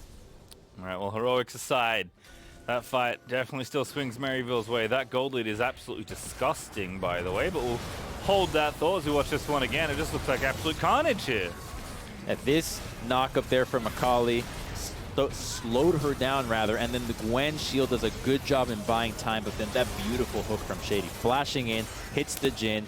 You really can't ask more of a support than hooking the carries in a team fight. That is just exactly what you want every single time. It's already been twice. The earlier one against Rovex, this one against Bucksack. Just great hooks out of Shady. And unfortunately, it's just looking worse for Columbia College. They get the Rift Herald. On the Maryville side, they're up, like I said, 8,000 gold, which is a lot for 20 minutes in, if anyone's playing at home. And Shady's just going to get on in there, popping the move speed there. I'm guessing that's the Shirelius. Yeah, it is the Shirelius. But 8,000 gold lead is a lead that I'll have to believe it when I see it, though. But at this point, I think, is Gwen the kind of champion that can bring this out? Because that fight was close. That fight was real close, much closer than I would have thought for a 6,000 gold lead. That kind of where it started. So I need to see exactly how strong Gwen is. We're just starting to see her now in pro play. And maybe she is the kind of champion that can Hercules her way out of this kind of deficit. It's rough, but with a few items under her belt, with a Morgana Black Shield to back her up, and a lot of melee champions diving into you, maybe, just maybe, she's the one to do it. Maybe. I mean, Rovex did get like the super deluxe snip. I think he got maximum snips onto 2 different people. One of them was in the center for the true damage. So, you know, you're not going to get that kind of haircut every fight, Crumbs. Rovex lining up nicely there with Bucksack. We'll see if that does happen again. But, I mean, his opponent, 6-0-4, 2.5 items already finished, 10 stacks on the Dark Seal. And we thought Chippies was going to be the big deal with how the lane was going in the counter pick here, but not even close to how powerful Spyrex feels right now, as Chippy's still doing well, don't get me wrong. Shield Bow Reaver already done. Rift Herald's going to be dropped by his good buddy Odd Orange. And Maryville going to hold down the fort here. Spyrex might just do it. Might just go 1v3. He's got an hourglass, so he's got the tools to do it if he really chooses. They see where Volibear and Gwen are at, and taking a 3v3 or even a 4v4 is definitely in their favor as Columbia retreats wisely. You don't want to deal with this Akali without Gwen being there to maximize the damage output against her. Yeah, Rovex snipping away in bottom lane does kill the Rift Herald before the charge completes, so not quite timed correctly there for the jungle and top side of Maryville, but good enough. In many cases, already did enough damage with the first Rift Herald. You have to think, again, still so far ahead that they're not going to be too worried, but Columbia Cougars, to their credit, are keeping in this game. They can certainly see the kind of fight they could stitch together, but it's going to be real tough with this mid-outer still up especially. In fact, only 1 tower taken in the bottom lane, and just so much side lane pressure. I mean, GP can sit in the side lane forever, and maybe get to the point where he's actually going to be able to threaten to kill you, and always has the ulti to assist the team if he needs. But again, this Akali is the real problem here. Has the TP coming back up, has the Ignite ready to go. I don't think anyone can challenge Akali 1v1 right now.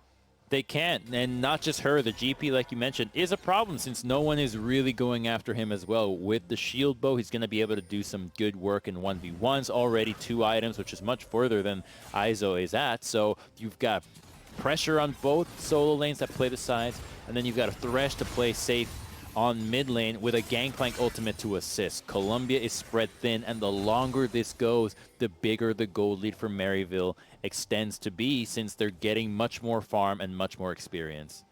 Yeah, 8K ahead. We'll see if that stagnates at all, because Colombia, obviously the later the game goes, as long as things are flatter and your base isn't exploded, things can be okay. Good ult there from Evan RL. Cat 2 in trouble, but not killed just yet, as Odd Orange is spinning around the side with the Stride Breaker. Fun animation. Fun animation. Seeing him just use it to try to get the slow and then quickly back off, trying to scare them into maybe burning something on him. But Dragon is up in 5 seconds, so this is exactly the objective that teams are going to be wanting to fight for. Let's see what Colombia does, because they're trying to get priority into the mid lane, but huge barrel. Oh, just got barreled up by Chippies. Some poke of their own between the Varus and the Gangplank. His Odd Orange is actually just like straight up bodyguarding that choke point. Evan RL going to start the Dragon. Spyrex going to not even lantern out, now going to take it. But it should be a very easy Dragon for Maryville. I don't think Odd Orange Nintendo can get even close to taking this one, and not even going to try for the steal here, as Maryville are going to put themselves on sole point. Very controlled here. Again, not throwing their lead away, not giving away the potential 1,000+ gold of bounties that Chippies and Spyrex currently hold.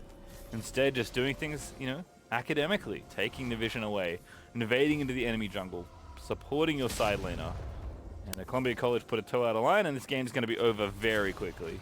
It's what you would expect out of the reigning champions, being able to play methodically, thinking about, all right, let's make sure that if we're in a winning position, we don't give opportunities for Colombia to claw back into this game. Ooh, good miss, good miss. Yeah, real nice there. Shady was looking for a sneaky one. Barrels, though, not going to be blocked. Chippies, though, not going to overcommit himself. He's actually working on the Infinity Edge, probably not too far away, given how much income Chippies has been able to accrue over the course of this game. He has 224 CS. That is the second highest in the game. Evan RL currently the leader in that regard, but Chippies not too far behind. And indeed, Infinity Edge is finished, Crumbs, if Chippies wasn't a nuisance enough already. That's going to do so much damage. The carries really don't have much armor to deal with this Gangplank. So as long as he lands a critical barrel in one of these picks, whether it's before the fight, during it, it just doesn't matter. One of the barrels hits, Gangplank is going to take you out of the fight. You're not going to be able to jump in. Now that he has multiple upgrades of the Gangplank ultimate as well, a pick like Jhin has such a difficult time getting into the fight. It's so easy to zone him off, and they're going to take advantage of how strong he is to actually take down this Baron. Doesn't look like they suspect it. They're slowly moving into the mid lane, but it's already too late. Yeah, now they know, but it is too late, as you said. Just so much Baron DPS there between GP and Varus, and Olaf not bad either. So they're going to try and take the mid out of Crumbs. Like, it's been the mission for 27 minutes, but the hook lands. Ulti out of Varus as well. Cat 2 in trouble. Flash out of there as that's Olaf over the top of the wall, taking out Cat. And Bucksack in trouble. Spyrex, though, dancing on top of the Volley Bear as Chippy's on a rampage, takes down the Jhin. Spyrex slays the Volley Bear. Rovek's dead as well. And Maryville just make it look so easy. They thought they had an opportunity to quickly kill them after the Baron, since Akali wasn't there, but her TP came quickly, and Shady once again. Oh boy, Nintendo just eating all the poke. He's going to be forced to flash away. Nice binding. Finds out Orange, but he's going to, berserk up. Be A-okay. Maryville are going to push through for this tower, likely the inhib as well. I imagine they're taking a reset after this particular play, but still so much damage done. Fresh off the Baron, that is a huge achievement, as the minions will finish off the job for them. Shady hooked Jhin once again in the middle of the fight. He didn't have to flash for it this time, but still being able to catch him out despite the fight already having been in their favor is such a mental edge to Maryville, knowing that the carries consistently are getting CC'd. They're not allowed to join these fights, and so when the Nautilus and the Morgana try to participate, if you got your carries scared of the Thresh hook coming out, they're just not going to be able to back you up, and that's kind of what happened. Fighting over the wall made it really tricky for them. They're still looking for something in the river, but we're first going to see this fight break out, because Akali is dealing with the Volley Bear, but you already chunked them to half HP. Wait a minute, did she just solo kill him on the side? I think she did. Oh. No, it just gets the Oh, ultimate. interesting. Okay. So I'm watching Thresh. Let's see it. Yep, just nice and easy. Flash hook actually gets the Jhin.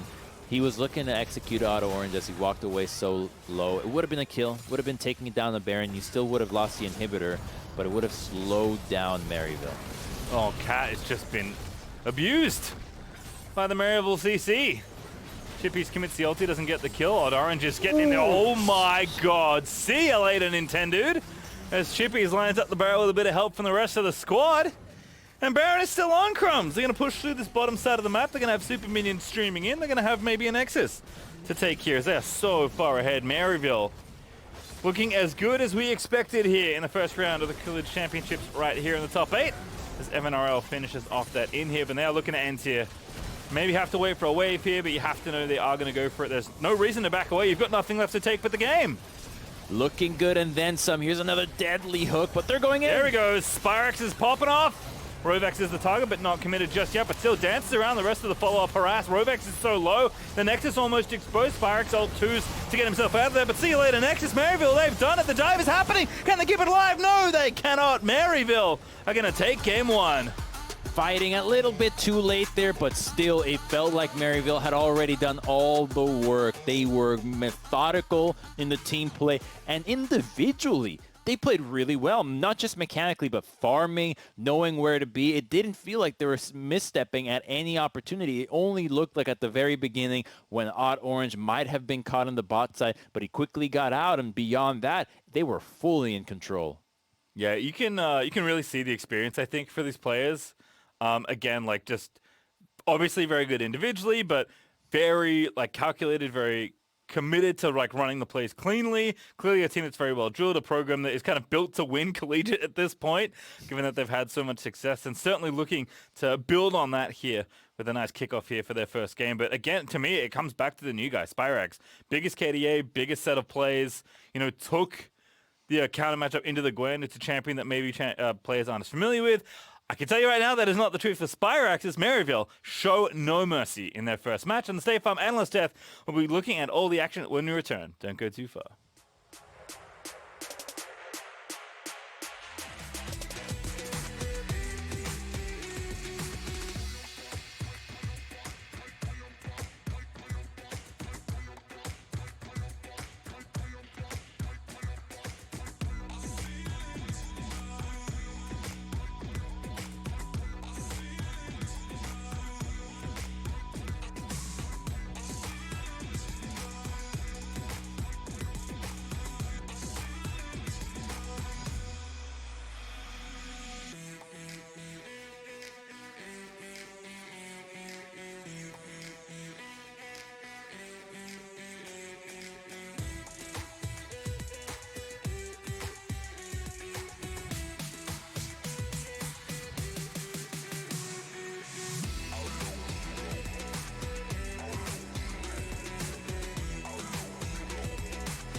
Welcome back to the 2021 College Championship.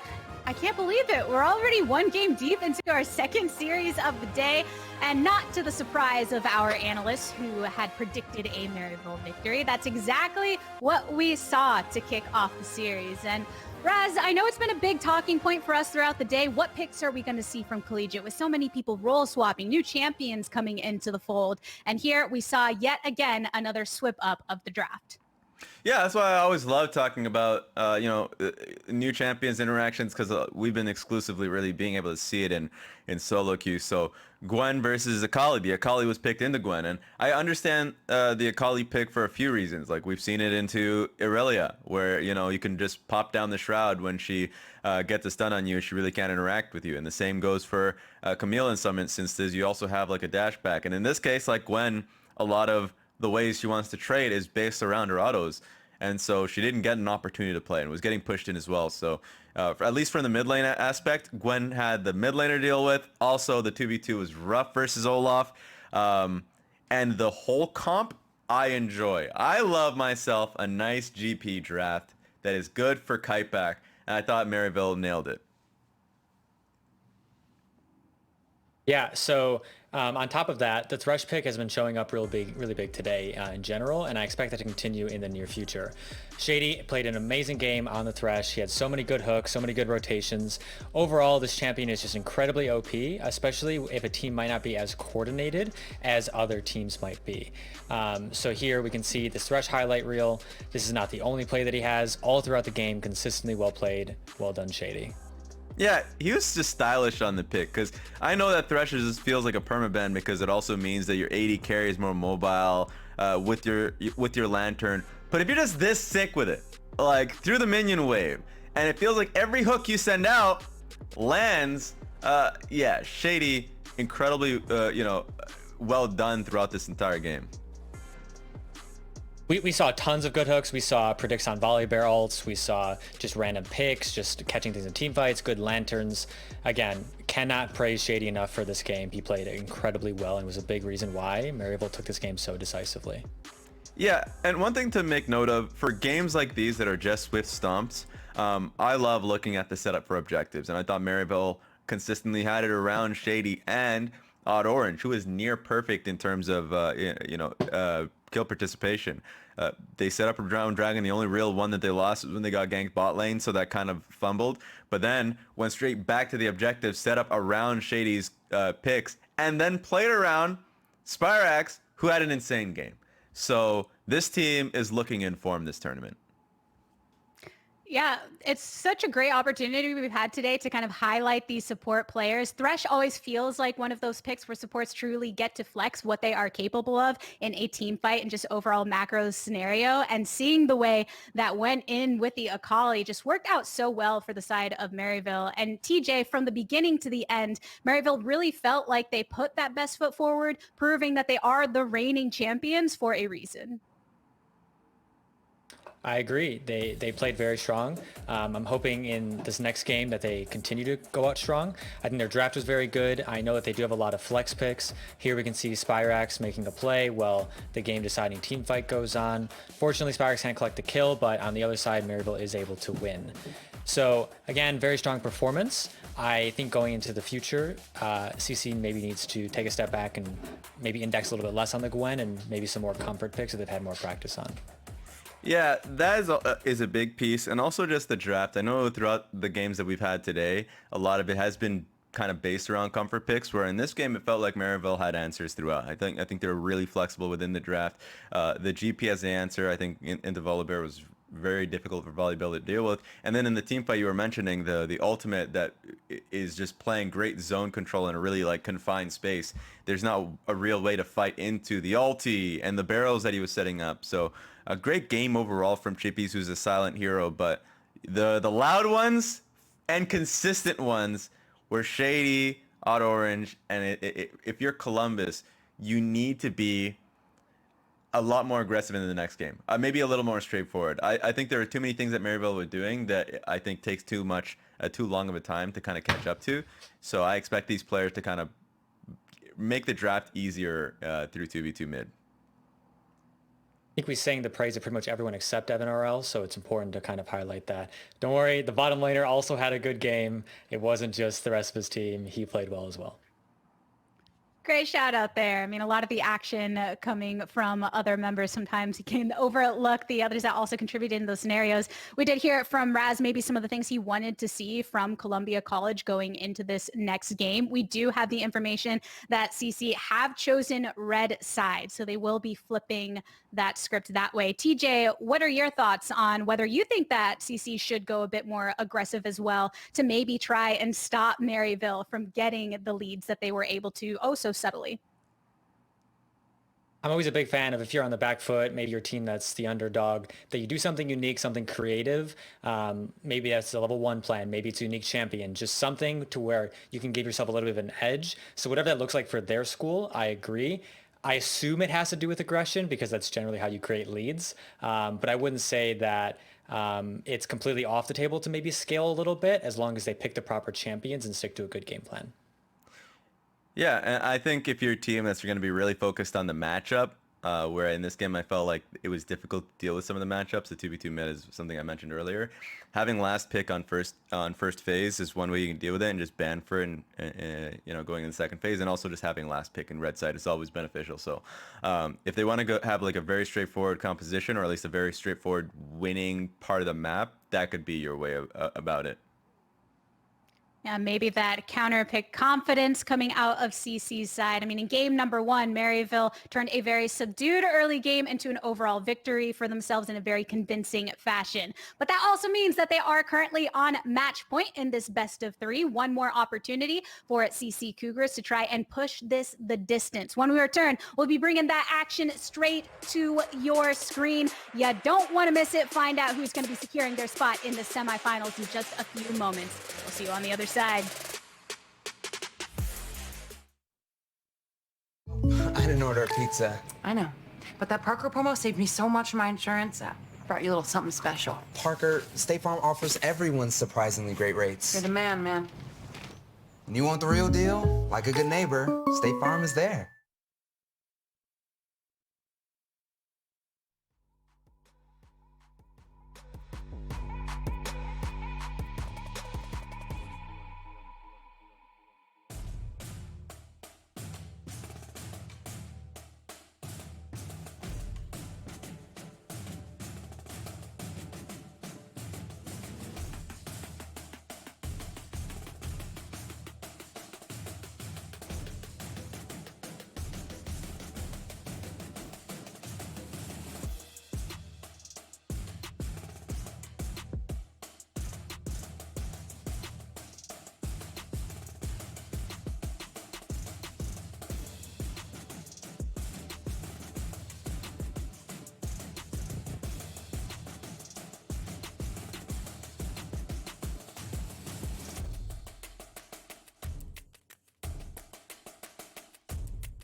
What is up, everyone? It is potentially our final game of the day, which would be very sad to have a 2 sweeps in a row, but I guess it's the early stages of the top 8 here of the College Championship for 2021. Good to have it back, if nothing else, as we did miss it in 2020, and defending champions from 2019, but defending champions nonetheless, Crumbs, are in the driver's seat here, 1-0 up against Columbia College from Maryville. And it wasn't just an individual like we saw, it was the team play in general. Great draft as well. Maryville came out very strong this time around. Columbia needs to try something new. We heard from TJ, experimentation could be the recipe, or maybe it was just warming up. We know very well of teams that just struggle with game ones. It's not a thing that is uncommon. You open up the series, you got to get a feel for what your opponent is after, especially when you try a new pick, right? You thought maybe the Gwen could work out. Turns out they knew what to do against it. We'll fall back on something that we know are much better. Usually the first games are the ones where you want to be experiment anyway, so I don't put too much on Columbia's loss, and taking red side for a change means that they've got something planned for that counter pick. Yeah, I like that they're changing it up at least. It does seem like teams, at least so far, favoring red side.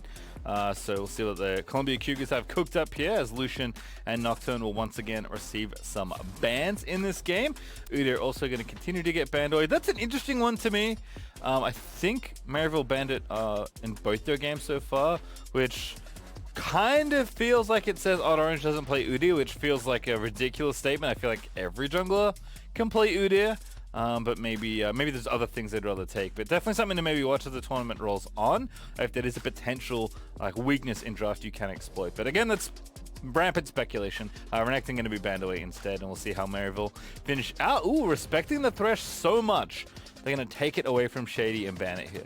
Yeah, it's just a great pick when it comes to playoffs. Thresh is incredible for playmaking, just offers you so much, and the denial of play. We didn't get to see it that much because Shady was doing so well, but just having the threat of the Lantern to stop you from playmaking is often enough to actually paralyze a team into inaction, and that is not where you want to be in League of Legends. You want to constantly be looking for plays. So we already saw in the previous series how valuable it was. Shady clearly had an outstanding game this time around and is not interested in seeing if the Columbia Cougars can live up to what Thresh has already shown today.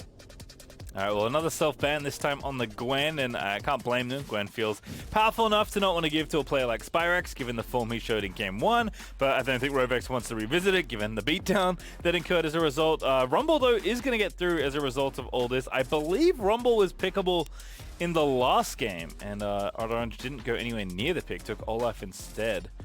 So interesting kind of pick there, but this does leave Morgana to Nintendo if he wants to play it yet again. The Freaks Rumble critique has been heard around the globe. Rumble jungle may not be that good, requires quite a bit of skill, and can actually be really easy to punish. He doesn't have any mobility unlike the other junglers, or tankiness, so I understand why you wouldn't want to prioritize the Rumble jungle, especially because it requires a lot of synergy in setting up those ultimates. Remember when Rumble was meta way back ago, you really only played him when you could combo him with the likes of a champion like Jarvan against a lot of immobile champions where you lock them down, you cook them in the equalizer. You want to accomplish the same thing, but it's just a little bit harder since those setup picks often came from the jungle. Now that he's in the jungle, you got to switch your entire composition around, and old teams may not be so willing to do that. Well, it does mean that Spyrex is probably playing an AD mid laner, which is very exciting, given the assassin play he showed on the AP assassin Akali in game number 1. Senator Tom Kench also locked in. This is just like completely gross from Evan RL and Shady. This is the kind of lane where, especially if you feel like you can flex a laning edge you might have on your opponents, it's so unbelievably like domineering in a 2v2. So love to see it. Curious how much they can get done and who plays what, but I guess who farms. I guess it's always going to be Evan playing the center. Morgana, though, is going to be selected once again. Nintendo going to run back the MSI Classic, let's call it. This is a jungle match that we've seen a ton of in the recent times in competitive league. And what's going to happen in phase 2, Crumbs? That's kind of the next question. How many champions is Spyrex or Chippy's going to lose here? Is Olaf going to be taken away? So not trusting that that Rumble is destined for Odd Orange. Yeah, very interesting to think that the Olaf was also a big problem in the last game, because you wouldn't ban the Olaf not just if you didn't trust Odd Orange, but if you felt like last game Odd Orange's impact was too high. And frankly, it didn't seem to me like the Olaf did all that much. Everybody else played quite well, but he does the standard thing that most junglers do, really. You just power clearing, you're helping with ganks, and then your team fighting well. The one thing that did happen often is that he, by virtue of his ultimate, is another target that you just can't pick. So if you're trying to make sure that you can find a player and maximize your options for killing somebody, if you can pick them by themselves, then you ban the Olaf. It was also a matchup into the Morgana, but with the Rumble already selected, I think this is them just being incredibly extra safe, since Rumble can be solo laned. Karma mid lane? No, Karma support. Sorry, Morgana's the jungle, everyone. Refresh your minds. I like this double range into center time camps. It's been pretty common. Trying to, again, maximize the amount of harassment you can do, because if Senna can't harass you, it's very challenging for her to really do anything and collect those souls. And Tahm Kench is kind of like a, just a punching bag waddling around in the 2v2 in bot lane. So certainly can punish, even though it is tricky to crack through someone as tanky as a Tahm, especially if the Tahm is farming. That was a lot of syllables. Can be a nice way to be aggressive in this and try and pick people off in a 2v2. Lee Sin solo lane, though, is going to be the pick for Spyrex. That makes sense with the Rumble that you've already picked up. And it looks like Chippies is going to have to pick semi-blind, but probably not blind, as it's unlikely to be set mid, although it certainly could be. Going to take Nah here for a bit of extra safety. Just a perfectly good all-around champion, especially on the blue side. It's fine here, too. Oh, goodness. What? Okay. I love your response, by the way. I love your response there. Oh, goodness. Yeah, that's a Nasus. That's a Nasus solo lane. That is Rovex, amazing. Trade with good Azo. Rovex, I need to get a trade. I don't know how I feel if it's mid lane Nasus. I think it is. I need to trade champions, buddy. You have 15 seconds. I don't know if you know this. At 20 seconds, you're locked in. You can't keep Nasus in the top lane if you don't swap before 20. Rovex?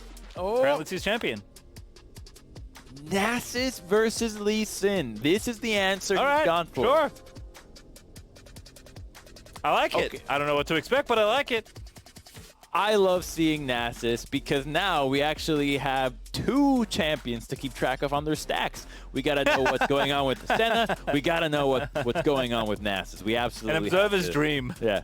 The story just paints itself. How many stacks does it have? Oh my God, 500 stacks. He's so strong. Or, oh, just 100 at 30 minutes. He's useless. So that's kind of how the story is going to play out. How many stacks can Nasus get? Because there's a lot of melee champions, and that is exactly what Nasus loves to see. Triple rejuve. His fleet too. Yeah, he respects the hustle with Lee Sin early on. Oh goodness. All right. I'm assuming it's AD like bruiser tank Nasus. I don't think it's gonna be AP with fleet footwork. But already challenging Spyrex early on in the 1v1. Spyrex is just blinking around. The skin is so cool, by the way. It's the hotness at MSI. Lee Sin just gets so many cool skins. I know, he's just so cool. Ah, Moving away. and Damn, he's that's actually not fun to watch. He's actually He fun is. to watch, so it's justifiable too. It is. I mean, very popular champion for a number of reasons. More popular than you would even think, Crumbs. Because I think he's most popular in like Vietnam and China, and obviously we don't play in those regions. So as many Lee Sins as you think you've seen playing in North America, or for myself in OCE back in the day, although also NA in OCE back in the day, really back in the day. Yeah, there's way more of Lee Sin everywhere else in the world. I mean, you've got two champions that are really just diametrically opposed in what they offer to the game almost. Lee Sin, maximum skill expression. Nasus is maximum Q expression. That's really all he's got. Oh no. Oh wait, Sparks has Ignite too. He's not messing around. This is this is so spicy. I love this. All right, we'll see what happens here. But Rovex getting zoned off nice and early. I assume he skilled Q. He would make things a little bit easier here in the early trading, but obviously interested in stacking up the wave. Probably not expecting to challenge. Okay, no, he does have E. Never mind. I take it back. Just letting the wave come a little closer. Hopefully won't miss too many CS under the tower. But Spyrex is playing aggressively. This is one of the reasons Lee Sin is so good and so flexible as a solo lane, not just in mid. His E apparently is good enough to like help you out shove or counter shove, you know, your range champions, while you can stay safe with your safeguard and your sustain. And against melee champions, it's just a free for all. You just walk up to them and hit E every time it's off cooldown, and it feels like the easiest lane of your life. If that's not enough, the sustain, the slow, the harass, the mobility, he has no mana on top of it. the list just never ends for how good Lee Sin is right now in the solo lane. Yeah, the wild thing is, I don't know if Lee Sin even needed that much of a push. He got one, but he might have been good even before that, because his E-buff actually wasn't that big, if I recall correctly. It wasn't nothing, right? So maybe I'm wrong, but 2 seconds. Lee Sin's one of those champions. Okay, that's quite a long time. I take it back. Went Especially from for a 10 laner. to 8, I think. That was goodness. exactly the change. And everyone's like, wait a second, maxing E feels great. And now they just do it all the time. All right, well, Rovek's actually doing very well in CS. Like you said, triple rejuve beats, so he understands the harassment that's coming through and has 2 stacks in the siphoning strike already, so he's going to be stacking it up. Nintendude also clearing through the jungle nice and swiftly. Both these junglers pretty fast. You can see they're currently equal on camps taken. In fact, they're nice and equal, both taking the Scuttle Crab around the same time, as well as bottom side is going, actually, I think you'd expect for Columbia Cougars here, winning the early 2v2 push, and it is Tom farming, so don't look at Evan CS and freak out too much, but Shady is down on CS, 14-22, if you consider his score up against the Trist. And that's fine for them, since all the action for Maryville is going to be revolving around the mid lane. Just some harasser to Aiza, but I think he'll have to stay in this lane. Chippy's is about to go Mega, but he's got backup here. If they try to go for a dive, Nintendo can threaten. He should have seen that ward being placed, though, so going through here at least props the Predator to scare them away and let him back off of his top laner, as I'm pretty sure their game plan with Nasus is just farm and scale. You really couldn't do anything else. Byrex also is just like trying to do everything he can to harass this Nasus, but Revex is shaking it off. I kind of love it. Chippy's also popping over the top. Does land the wallop onto Azo, but it's a battle for the Krugs right now, and I think Odd Orange might be winning, but it's close. Didn't see who got the first pop on the 2 big ones, but Odd Orange clearly going to stick around and collect a pretty healthy amount of this camp as he finishes off the little ones as well. They're healthier. They've got push in top, and they have push in mid lane. So this is really good to see out of Maryville University, knowing that they need to be doing this. You absolutely have to be contesting this constantly. You just can't allow a Nasus pick to go unpunished. This is why Nasus does not get picked, because ideally the enemy takes so much advantage of your early weakness and then gets a big enough lead that runs away with it. But I can't get to the bottom lane first. Evan RL in trouble. This is the only thing Nintendo could really do. Dark Binding is deftly dodged by Shady, but Flash was committed, and heal for Shady and Evan respectively, as Spyrax continues to harass Nasus, and Nasus continues to ignore him.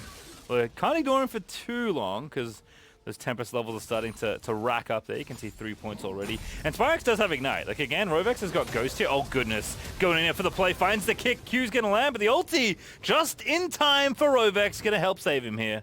Very close there. You see what he's trying to do, but he's getting so frustrated since this is not ideally the way that people lane, right? You're normally trying to outskill your opponent. You're trying to weave in and out of your auto attacks, sustain here and there. This is just, I'm going to tank everything you do, auto the wave, and just ignore you. I'm going to ignore you, and because of my build and my passive, I'm going to survive. And it's kind of working. A 10 CS deficit in the mid lane. I mean, losing a plate, it's a pretty big deal there on the side of Spyrax, but you haven't died, and you have Nasus, which hopefully turns into something valuable later. But for now, you just need to keep stacking. Look at that. Didn't lose the plate, just barely. Didn't get the bonus gold. He's probably going to get it. In fact, he's going to re-push this wave here with his jungler to make sure he gets the plate money. But Karma is up here, so yeah, Spyrax not going to be able to get there. Rovex, look at him go! Denying the plates, gets shielded up by the Karma to keep tanking that wave. He's going to fully pull it, and they're going top. Rovex is now being ignored. Oh, no. This is what it's come to. It's poor Asia that's going to have to bear the brunt of this play. Nar ulti is so good, but the set ulti looks a bit better. It's still not enough, though, as Odd Orange will claim first blood. Oh, Maryville is punishing Columbia so hard for this. Nasus is freezing the mid lane. At least he just roams top and gets the kill. They could even go for another dive against Nintendude. He's just trying to stack up, but Maryville is recognizing that this is not allowed. They are not allowing this to happen and go uncontested. It's brutal, though. You're going to have to assist the game later on. Oh, no. Nintendude's just dead.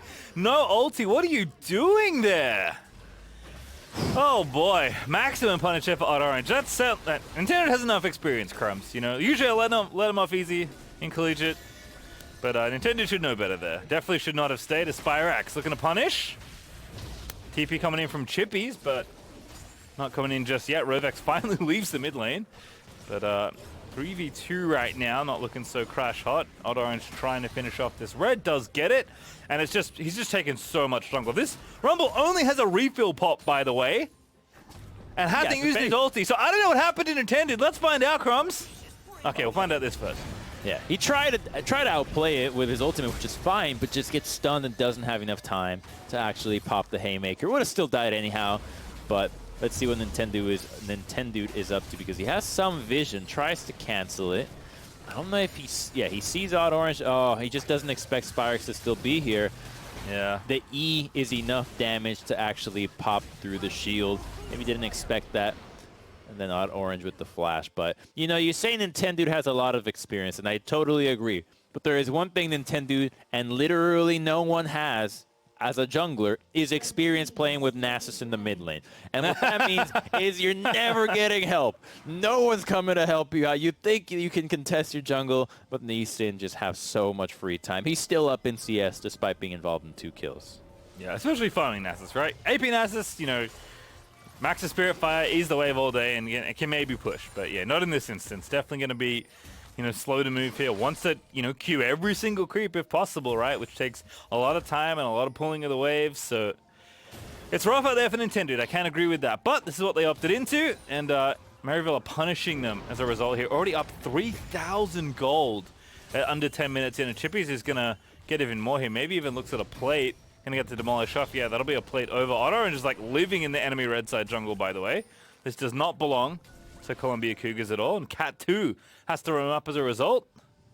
Intended finally with a blue buff and level 6, but TP looking like a dive here maybe on the set. Azo in trouble. Does look for the pool, doesn't grab it though. Nintendo here, Chippies. Now in a 1v3, sorry, as Odd Orange does have the ulti ready, but not gonna let it go just yet. They'll just let Chippies die, because honestly, Chippies was dead.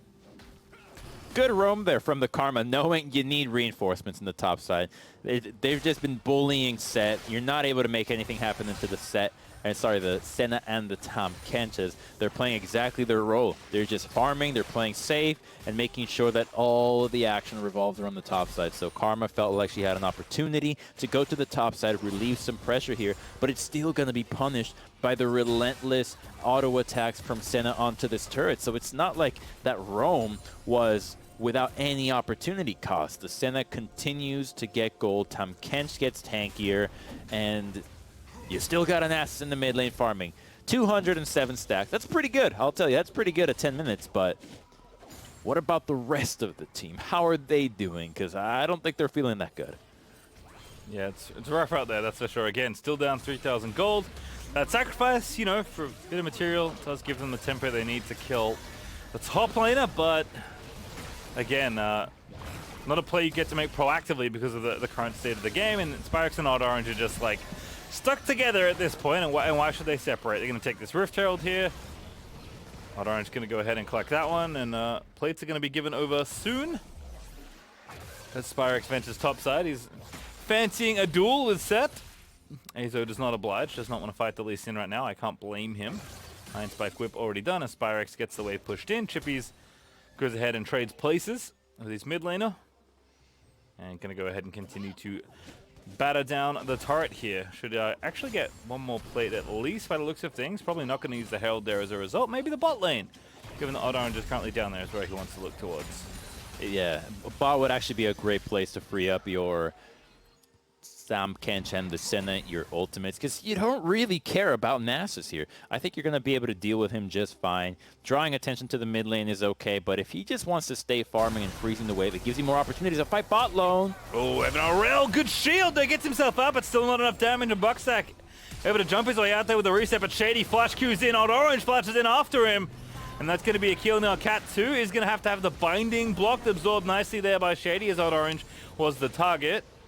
And no trade kill there. Actually, a 1-for-1, I guess, at the end of the day, as both ADs do fall, and the Herald will be dropped, which means the tower goes with it. Nintendo had no mana to try to make anything more than what he did in that play, so they're going to lose the turret down there. They're going to lose the turret up here, too. Solo kill, looking like it's very close, if nothing else, as Azo going to have to run away from Chippies, who is just destroying his 1v1. Like, there's been a little bit of help up here, I feel like. Odd Orange and Sparks have basically been living up here, but that is such an unholy CS lead. Like, 60 already for Chippies, and he's going to get the tower as well. In fact, the Riftfeld's maybe even going to charge down. It won't, but Odd Orange is here with Shady. It's only Shady! But if that's enough, it looks like his cat is going to be forced to flash out of there. Nasus is coming, though. Here he comes. First time in the play. No Mythic Spyrex. What a Q. Kick him? No need. Just gets the Q, lands straight in there as Chippies looks ready after using the ulti and diving it up as Odd Orange is low. Rovex looking like he wants some stacks. Odd Orange, though, gets the kill with the ultimate as Evan RL and Shady going to have to book it. And that's a lot of slow, but that's not enough as Bucksack's going to dive in. Shady with a good devour, but it's not enough to keep him alive. Will die, and Evan RL will follow as Rovex does get that second kill. That's the big dog coming down with the cane. Finally actually participates in a really good way, though. That's 3 kills that he just helped out. Not what you'd expect out of the Nasus, but his Ghost and Flash allows him to make the play. Nintendo's caught, though. Doesn't have Flash. He's dead. Oh, one more Q needed. Oh, just nails it. Spyrex hits him with a well-played heart as well. Solo kill on the enemy jungle. He's a level ahead, to be perfectly fair, and feeling pretty good about his chances right now. 5,000 gold up as well. Not able to get those plates in the mid lane, but the kill will be plenty for him. Now the dragon is up as well. The team can regroup. And with the outer turrets being broken down, Nasus in the side lanes, I think Maryville's about to crank up the nitrous oxide on this one and really take us to turbo mode because they can do so much diving with the Lee Sin and the Rumble. They've got pressure in the side lanes, and Nasus down here without teleport will be so much slower to join anything. And again, one more time, this is like Shady on his own. I thought someone else was here, but it wasn't. The Karma 2v2 shield. looking for Cat, but Karma keeps himself alive as Rovex getting his roam on to the bottom lane. I want to see how he actually played this out because he's ghosting in. All right, who's he going after? Slowing down the Rumble and then flashing in forward. What else could he do but just press autos and Qs? There's nothing more to it. He's just strong enough or he isn't, and currently he is. Yeah, I think tried to flash Q Shady hoping it would be enough, but it wasn't quite enough for the kill still. Bucksack with a great follow-up. Despite being low, and then Evan RL, Triumph heals, jumps in place there for Bucksack, but still more than enough to grab that kill as Dragon goes over to Maryville. Actually splitting those first 2 objectives is an Ocean Soul and an Ocean Rift as a result. But he said before, Crumbs, you know, it was a good roam for Rovex, right? Being a bit more active. Now has a Trinity Force online. Columbia Cougars are finding their way around some of these spots and getting some trade kills back. But the problem, Crumbs, is when you staunch the bleeding, still bleeding, right? That's the problem in the first place. And Maryville are just, you know, making that lead ever bigger as the game rolls on. The wound is still there. You don't exactly, see it, but you're still hurt. And yes, very true.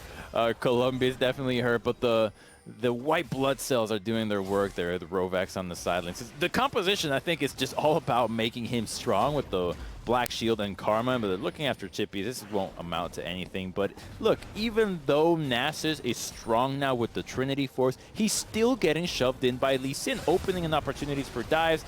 Cat might be dead. Good dodge, though. Really good dodge, but not enough. Spyrex just kicks him into the team.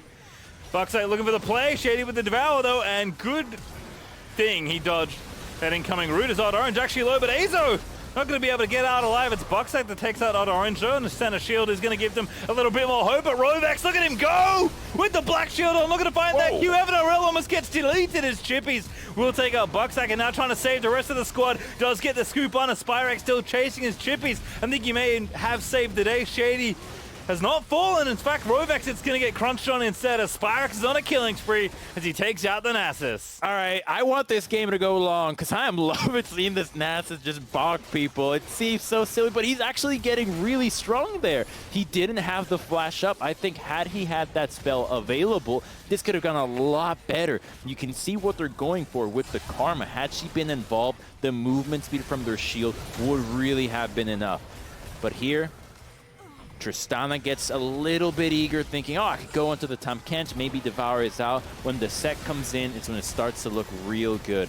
Rovex has to recognize that the Rumble ultimate is still available there, but when he's got Morgana behind him with the Black Shield to prevent the slows, sees the opportunity. It's just that the mobility is a little bit too high. A little bit more damage there. Wouldn't have had to use the Wither onto the Senna, would have saved it for one of these 3 members, and that might have actually been enough. So that shows you just how close this Nasus is to actually taking over these fights. He's not fighting with the rest of the team with what the composition is at just yet, but still, Maryville hasn't blown the game up, which gives Colombia some hope. Yeah, there is hope, but it's dicey. 7,500 gold up for Maryville, still very firmly in the lead here. Spyrex also, I mean, just that ward hop alone, they ended up killing Cat 2 so clean. I don't know if the Mans has played jungle before, but not his first time on Lee Sin, I'll tell you that much. At least not his first time doing that combo. Because looking very well practiced on a champion that for a lot of solo laners people thought would be kind of hard to adjust to, right? Not that easy to play Lee Sin properly, right? Pretty easy to hit Ian lane, but everything else is actually quite challenging. As Spyrex looking to weasel his way out once again. Shady also a little bit too low, pops the shield there. As Azo is getting blasted by Evan RL, there's going to be the kill over as Chippy's TP's in to help, but not needed. It's just one for Maryville. They see that they can go for that play. Nasus in the bot lane doesn't have TP, and since Chippy's is covering him, he's got an easy time getting away from him. There isn't even an interrupt on the Nasus to actually stop that from happening, but here they go, looking for some more. 4v5. Chippy's found the slow into Cat 2 already eating so much burst. Spyrex assassinates him. Kick down on a Nintendo. The shield's out. And the damage is good. Odd Orange is going to die, but surely Nintendo will be felled as well. Now a 3v2 as Rovex is just going to get kited out forever. Senatom Kench is a nightmare for Nasus as Bucksack, the one to maybe try and fight it out, but Spyrex looking to train that Q on him once again. But now Rovex is trying to dodge. Shady's a little bit too low here. The W is going to hit them again. Rovex just going to get kited here as Spyrex wants the kill he really needed, which was the Trist, and they'll finish off the Nasus as a bit of a secondary consolation as Maryville just keep winning these fights. Great patience there out of Maryville, treating Nasus like a rabid dog. Just stay away from him. Do not approach. Do not look at him in the eyes. Just make sure that you keep your kiting abilities available, because otherwise he will just bonk you to death there. The Gnar wasn't even able to get his ultimate off. He basically got 2-tapped by Rovex, but the Senna is going to be a big problem, like you mentioned. Her with the Swifties is so useful against the Wither. We're going to take a look at this fight once again because it starts the 4v4, but the Tahm Kench is teleporting. It just happens to be really far away. So they trade one member instantly. The Rumble overheated, dies, but now the Nasus is by himself. Tristana doesn't really have the same threat as the Nasus, and so they fight split up, and that's the real danger there. Because Evan RL gets to flash out, and once the Tristana has no rocket jump, well, you can't run to the Senna. She's outranging you. You run to the other side with a ward hop, Lee Sin will get to you. So she's stuck between a rock and a hard place, and Nasus won't help her. Yeah, so well played by Maryville there. As you said, so patient, understanding the situation, knowing they're already up a champion, just making it look easy there. And again, Senatom Kench is like just as frustrating as ever. You know, heals, slows, big tanky Tom, Devour. That's just like very challenging, especially when the champion you're trying to catch is a Lee Sin. Pretty hard to pin down, to say the least, is Odd Orange's speed running his way to a death cap, which you love to see. Harold's also going to get dropped. T2 and mid's looking a little bit unhealthy. Spyrex not going to travel in for that one though, but does hit it onto Rovex, and now Columbia Cougars trying to dive in, but Cat2 just eating the wrong end of the pokey stick. Karma going to have to back away as tower is going to fall here. They got to give that one up. Their attempt is the shields. When Karma ult shield and Morgana black shield are up, that's when they can really go for it. But just running straight at them, it's so difficult. You need a flank angle, and they don't have it just yet. There's flash on set. Ooh, love this here for Azo. Going to move them in, gets the double pull. But can they do more? Odd Orange is there. Great ulti out of Evan RL. Orange low, but he gets about up. Spyrex there looking to play disruptive there in the rest of the fight as Chippies has to revisit. Actually left his team. This was a 4v5 for Maryville. Are you kidding me? Spyrex there just diving in there looking for the kick. Finds it there as he does get a bit of damage done, but Azo does kill Odd Orange. A massive Gnar though out of Chippies is going to wipe the rest of them off this rift as Maryville will find the ace. They lose a single person. It's the jungler, but it doesn't matter. With the clean ace, you can go for that sweet Baron, and that should be the final nail in the coffin. Yeah, the Nasus is looking good, but losing the Baron here is going to be so difficult to come back from. They kited it really well. It was overforced by Colombia. The set had to flash in to get that engaged, and yeah, you got a 3-man stun onto the Senna, but there was no follow-up. They didn't even give out Orange Baron. They could have waited like 1.5 extra seconds, but decided it's not worth it. Want to be efficient set. I mean, I like the angle here. Columbia College has to do something. Right, they know that there's multiple members separate. The Gnar isn't there, but then there's just no way to follow up onto the Senna. Yet, she doesn't have flash, but your composition is essentially melee range. The Tristana is not going to jump into that, and so when the initial engage falters, it's so easy to kite back. Evan RL is not threatened by anything. He's just auto-attacking away. He's got the Kraken Slayer, and then Chippy's with a beautiful chain CC at the end. He joined the fight late, but he really had a good reason for it because he showed up big time. And he got 2 kills with his E, I think there did Chippy's. The Crunchtrap Supreme on old Meganar. As, I thought Spyrex kicked after he went in, by the way. He didn't. He kicked Azo away after the engage happened. He took a Q into 4 people just to eat them and W away. That is how confident this man is. And he still hasn't died this game. And Crumbs, I don't remember exactly, but he may not have died this series. As Azo is just getting centered right now. This feels, I don't know how many souls he has. It's enough. As Azo is just getting obliterated by the long-range poke. Odd Orange from downtown is going to take out the set with the equalizer. And Maryville are up like 11,000 gold and counting. That's AD set. Trying to maximize the damage output of Haymaker and his ultimate, but if you never hit anybody, that's another one. Karma. Cat 2 has been picked on all series long.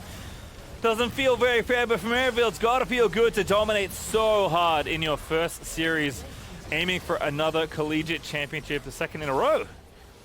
Don't forget, they are still the defending champions, and that Rabadon's put to good use by Odd Orange, getting that long-range equalizer kill as Maryville look to put the finishing touches on the enemy Nexus. Okay. And here. Set still looking for the angle. Yeah, finds the dunk, but it's onto Chippy's. The damage is just too much. Can they get the kill? No, not yet. It's Shady with a clutch devour once again. Odd Orange is going to dive into the enemy team because he doesn't mind. He'll die for the cause as Rovex will pick up some extra stacks as a result. But the rest of the team is in. Spyrex with a massive kick finds Cat 2 once again. And that is going to be game as Spyrex goes legendary alongside the rest of the squad. And Maryville are going to sweep through Columbia Cougars to push themselves 1 round forward. That was a really clean game there out of Maryville. They recognized the windows that were given to them by Columbia, and they never stopped. We had our fun watching this game, but let this game be the case study as to why Nasus Mid is not picked more often. You know what? I'm always down for a fun kind of signature pick or comfort pick.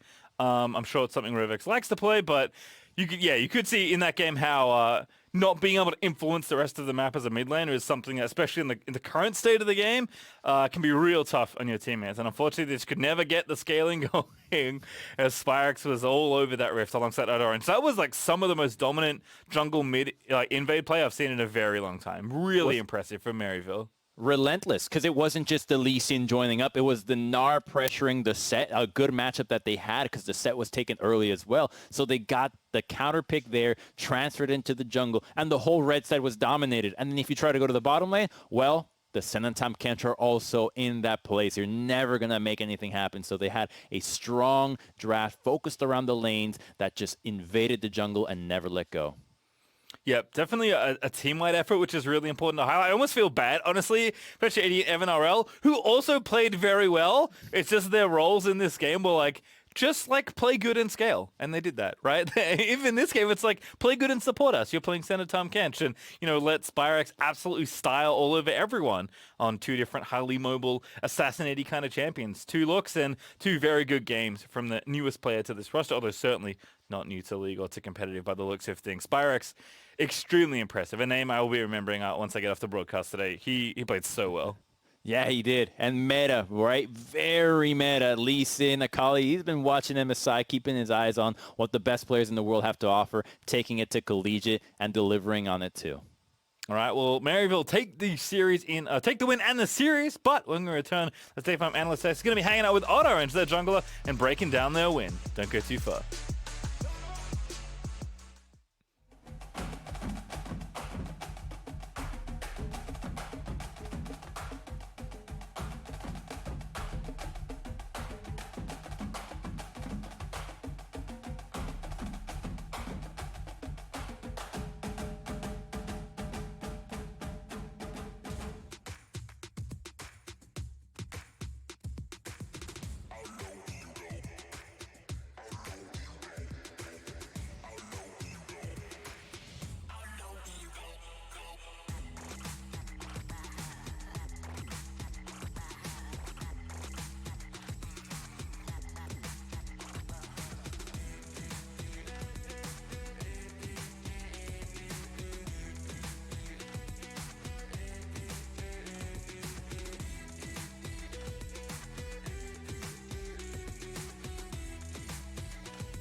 Welcome back to the 2021 College Championship. We are on the opposite side of a Maryville victory, keeping us at a short day here with 2-2-0s in our 2 best-of-3s. And once again, we are joined by a player from that series. We've got the Odd Orange from the jungle position coming to us.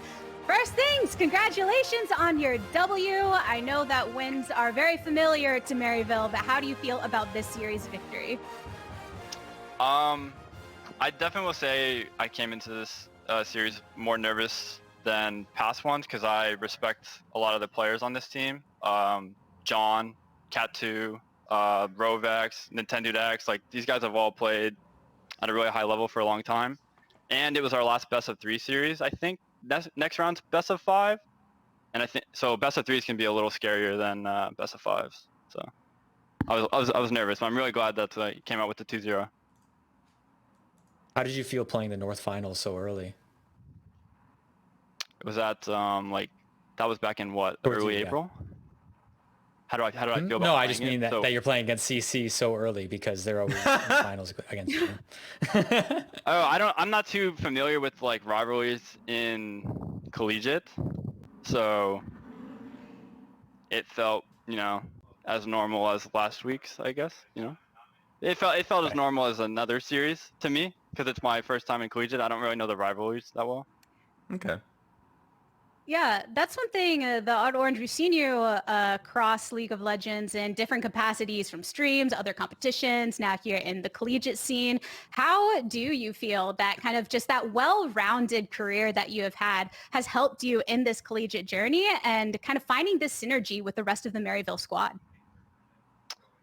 Well, for this specific year, we brought in Chippies as well, and I think me and him both have a lot of competitive experience in our background. So like, and we know before coming here that Maryville is all about winning collegiate. Like that's number one thing. So it felt pretty normal to me and Chippies. Like we bring a lot of intensity, you know, but it can get stressful at times.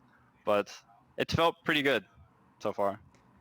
Yeah, I mean, like just kind of listening to, because yeah, you mentioned bringing in a new top laner, and then coming into collegiate with like high expectations and all these things, but and also giving respect to the players at Columbus. I mean, the fundamentals it felt like was pretty clean from you guys as a team. Kind of like walk me through like what your mentality is around like development and just like what are you working on in practice, because it felt like at least from a vision control focus, you guys were really clean at that. I'd say over the last week, we recently brought in Spyrax, and me and him have been working a lot together and with Shady to do a lot of plays through mid. I don't want to say too much, but it's like, you know, Of course. play as a unit with Spyrax and get vision down together, and then, you know, play for aggressive invades in enemy jungle. That's that's what we've been practicing on. Makes sense. We got to see the practice come through on the Rift, and you're going to be hanging with us here as we break down what we just saw in this last game. It was very fun from a viewership perspective. TJ, I know that you came in with a little bit of insight when it came to what we saw from the draft. Yeah, so I'm pretty adamant that NASA's mid is imba. It is so imbalanced. It is just so crazy. So Odd Orange, how did you feel when they picked NASA's mid against you guys? Imbalance in what regard? Like terrible or like? No, like it's so OP. Look, it's running you guys down all throughout the entire game. Granted, you guys have a 70k, which you can't really touch, but. I mean, it's giga useless the first 10 minutes of the game, so you just have to like. You either play to like gank it and shut it down, or you just push mid wave and you go fuck the enemy jungler. And I think, I should not be. All good. Continue you on. Play to push mid and then go run to the enemy jungle and attack him. And that's what we did in the early game. So I think it's a pretty bad pick. Okay. Yeah, with that, consider that kind of looking forward, we did see you and the rest of the team manage to kind of just calm it down on the Nasus, taking a look at one of the fights that happened in the mid lane. I just want to get your thoughts on specifically in this fight, how you were all able to keep control and making sure that Nasus didn't have an impact as we get that rolling up here in a bit. But like just in general, yeah. I mean, like, yeah, we're gonna get it up here now. Go for it. Let's see. I think maybe he has no flash this fight, and we engaged a little early. We had our Tom Kench TPing behind, and it was a 4v5. We engaged a little early, and we just know he has no flash, so pretty sure he's got no flash. I mean, he's pretty easy to kite once his R drops as well. With our champions, he's really easy to kite, so like, even if he's really scaled up, like you kite him around like this, and he doesn't have a very good time. Who would you say was leading the communication during all of this? Was it just everyone pitching in, or do you guys have a specific leader? Shady leads the communication pretty well when in regards to team fights, when it's like saying who he's gonna eat on Tom Kench and just to kite out the fight and play it slow. I'd say it was Shady doing that. I'm kind of interested, just like, I know you guys gave a lot of respect to Columbus going into this game. What would you say is like a great attribute? Because like bringing in Spyrax with limited time, I know you guys have probably played with him a bit in competitive beforehand, but it seemed like you guys were pretty in tune. Game one, more of a focus, I would say. Game one for sure, like off of Shady's Thresh and all that, you guys were playing pretty consistently around him.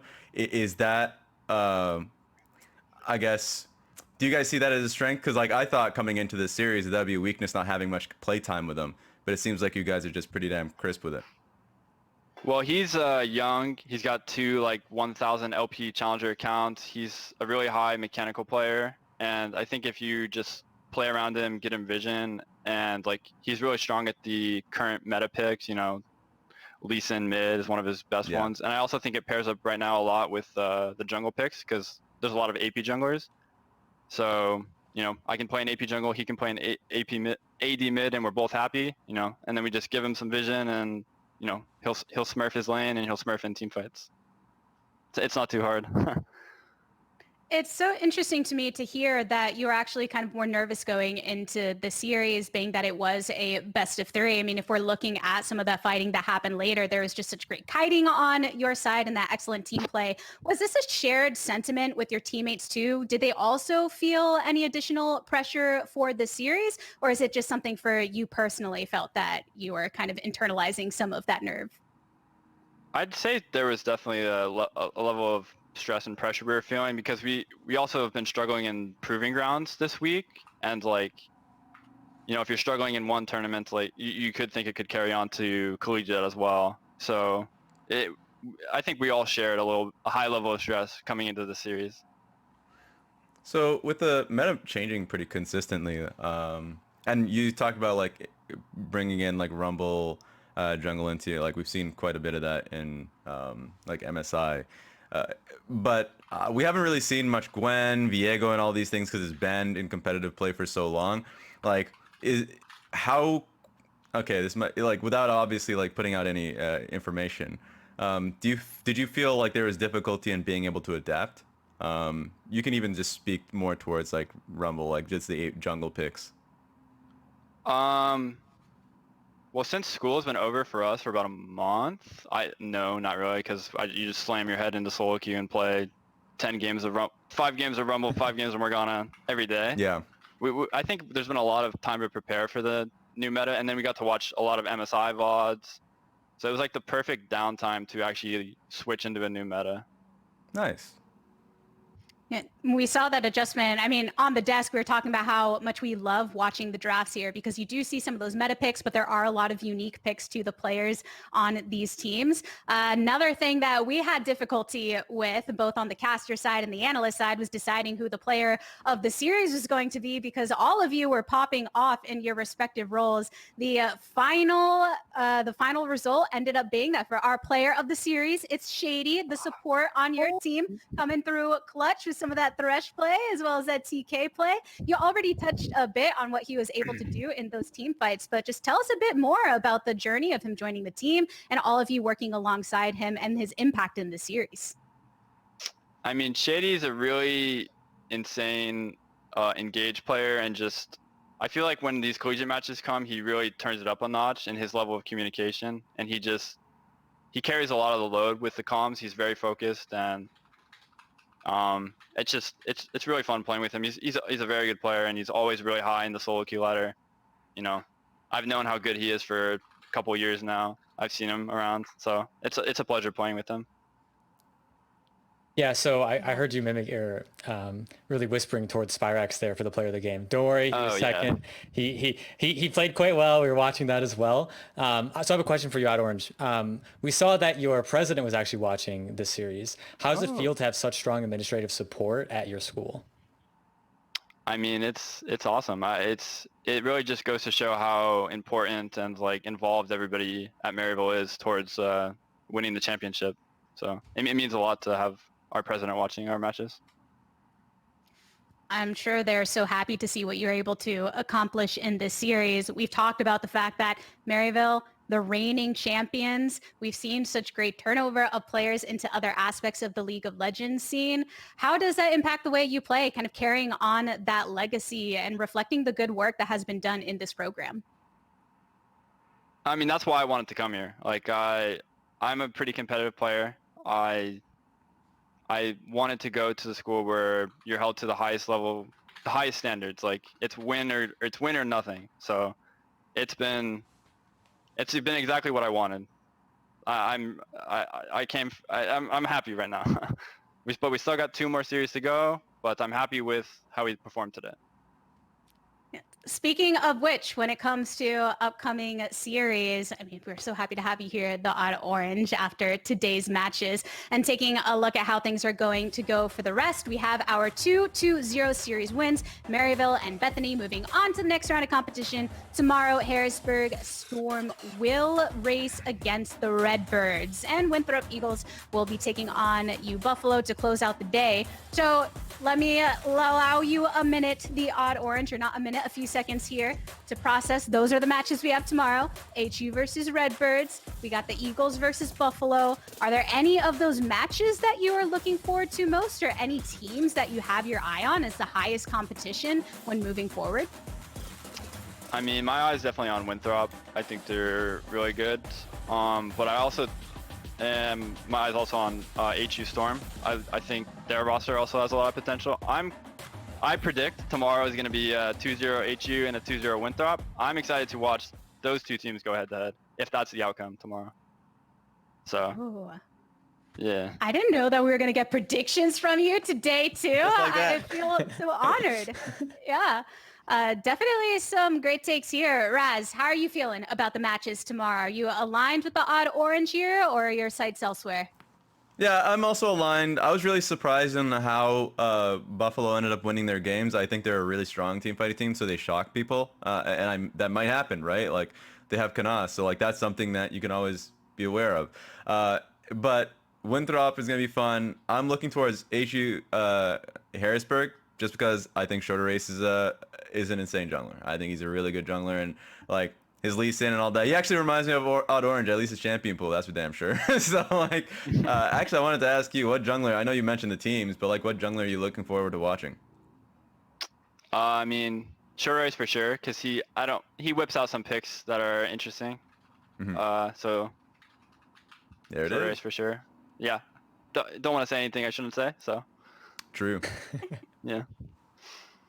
So I actually have to disagree with you, Raz. I think that ISU will win tomorrow. I have to be proud of Bloomington Normal.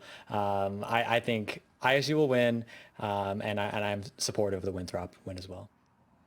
Yeah. See, here's the thing, Raz, Odd Orange, you got somebody that lives in that area now and somebody that used to live in that area. There's a little bit of that Oh my trickling God. in here. The Odd Orange, thank you so much again for joining us here on the desk after your series. Before we round things out, are there any last words that you would like to say as the last player we have on the broadcast today to the community or the supporters out there? Shouts out to everyone who watches my stream, every other night. I appreciate all of you guys. You're awesome. Shouts out Niles. I love him. He's my boy. And shouts out President Lombardi for watching the matches. So There we go. that's it. There we go. Yeah, and the shout out to Niles. And if y'all saw the talent announcement, we'll actually get a little bit of Niles action coming up this week too. So much to look forward to. As far as the broadcast goes, though, that is going to do it for us here at the 2021 Collegiate Championship for the day. More action to come tomorrow. So on behalf of the casters, the analyst desk, and the entire remote broadcast crew, thank you so much for tuning in. We'll see you next time. And until then, good morning, afternoon, evening, and good night.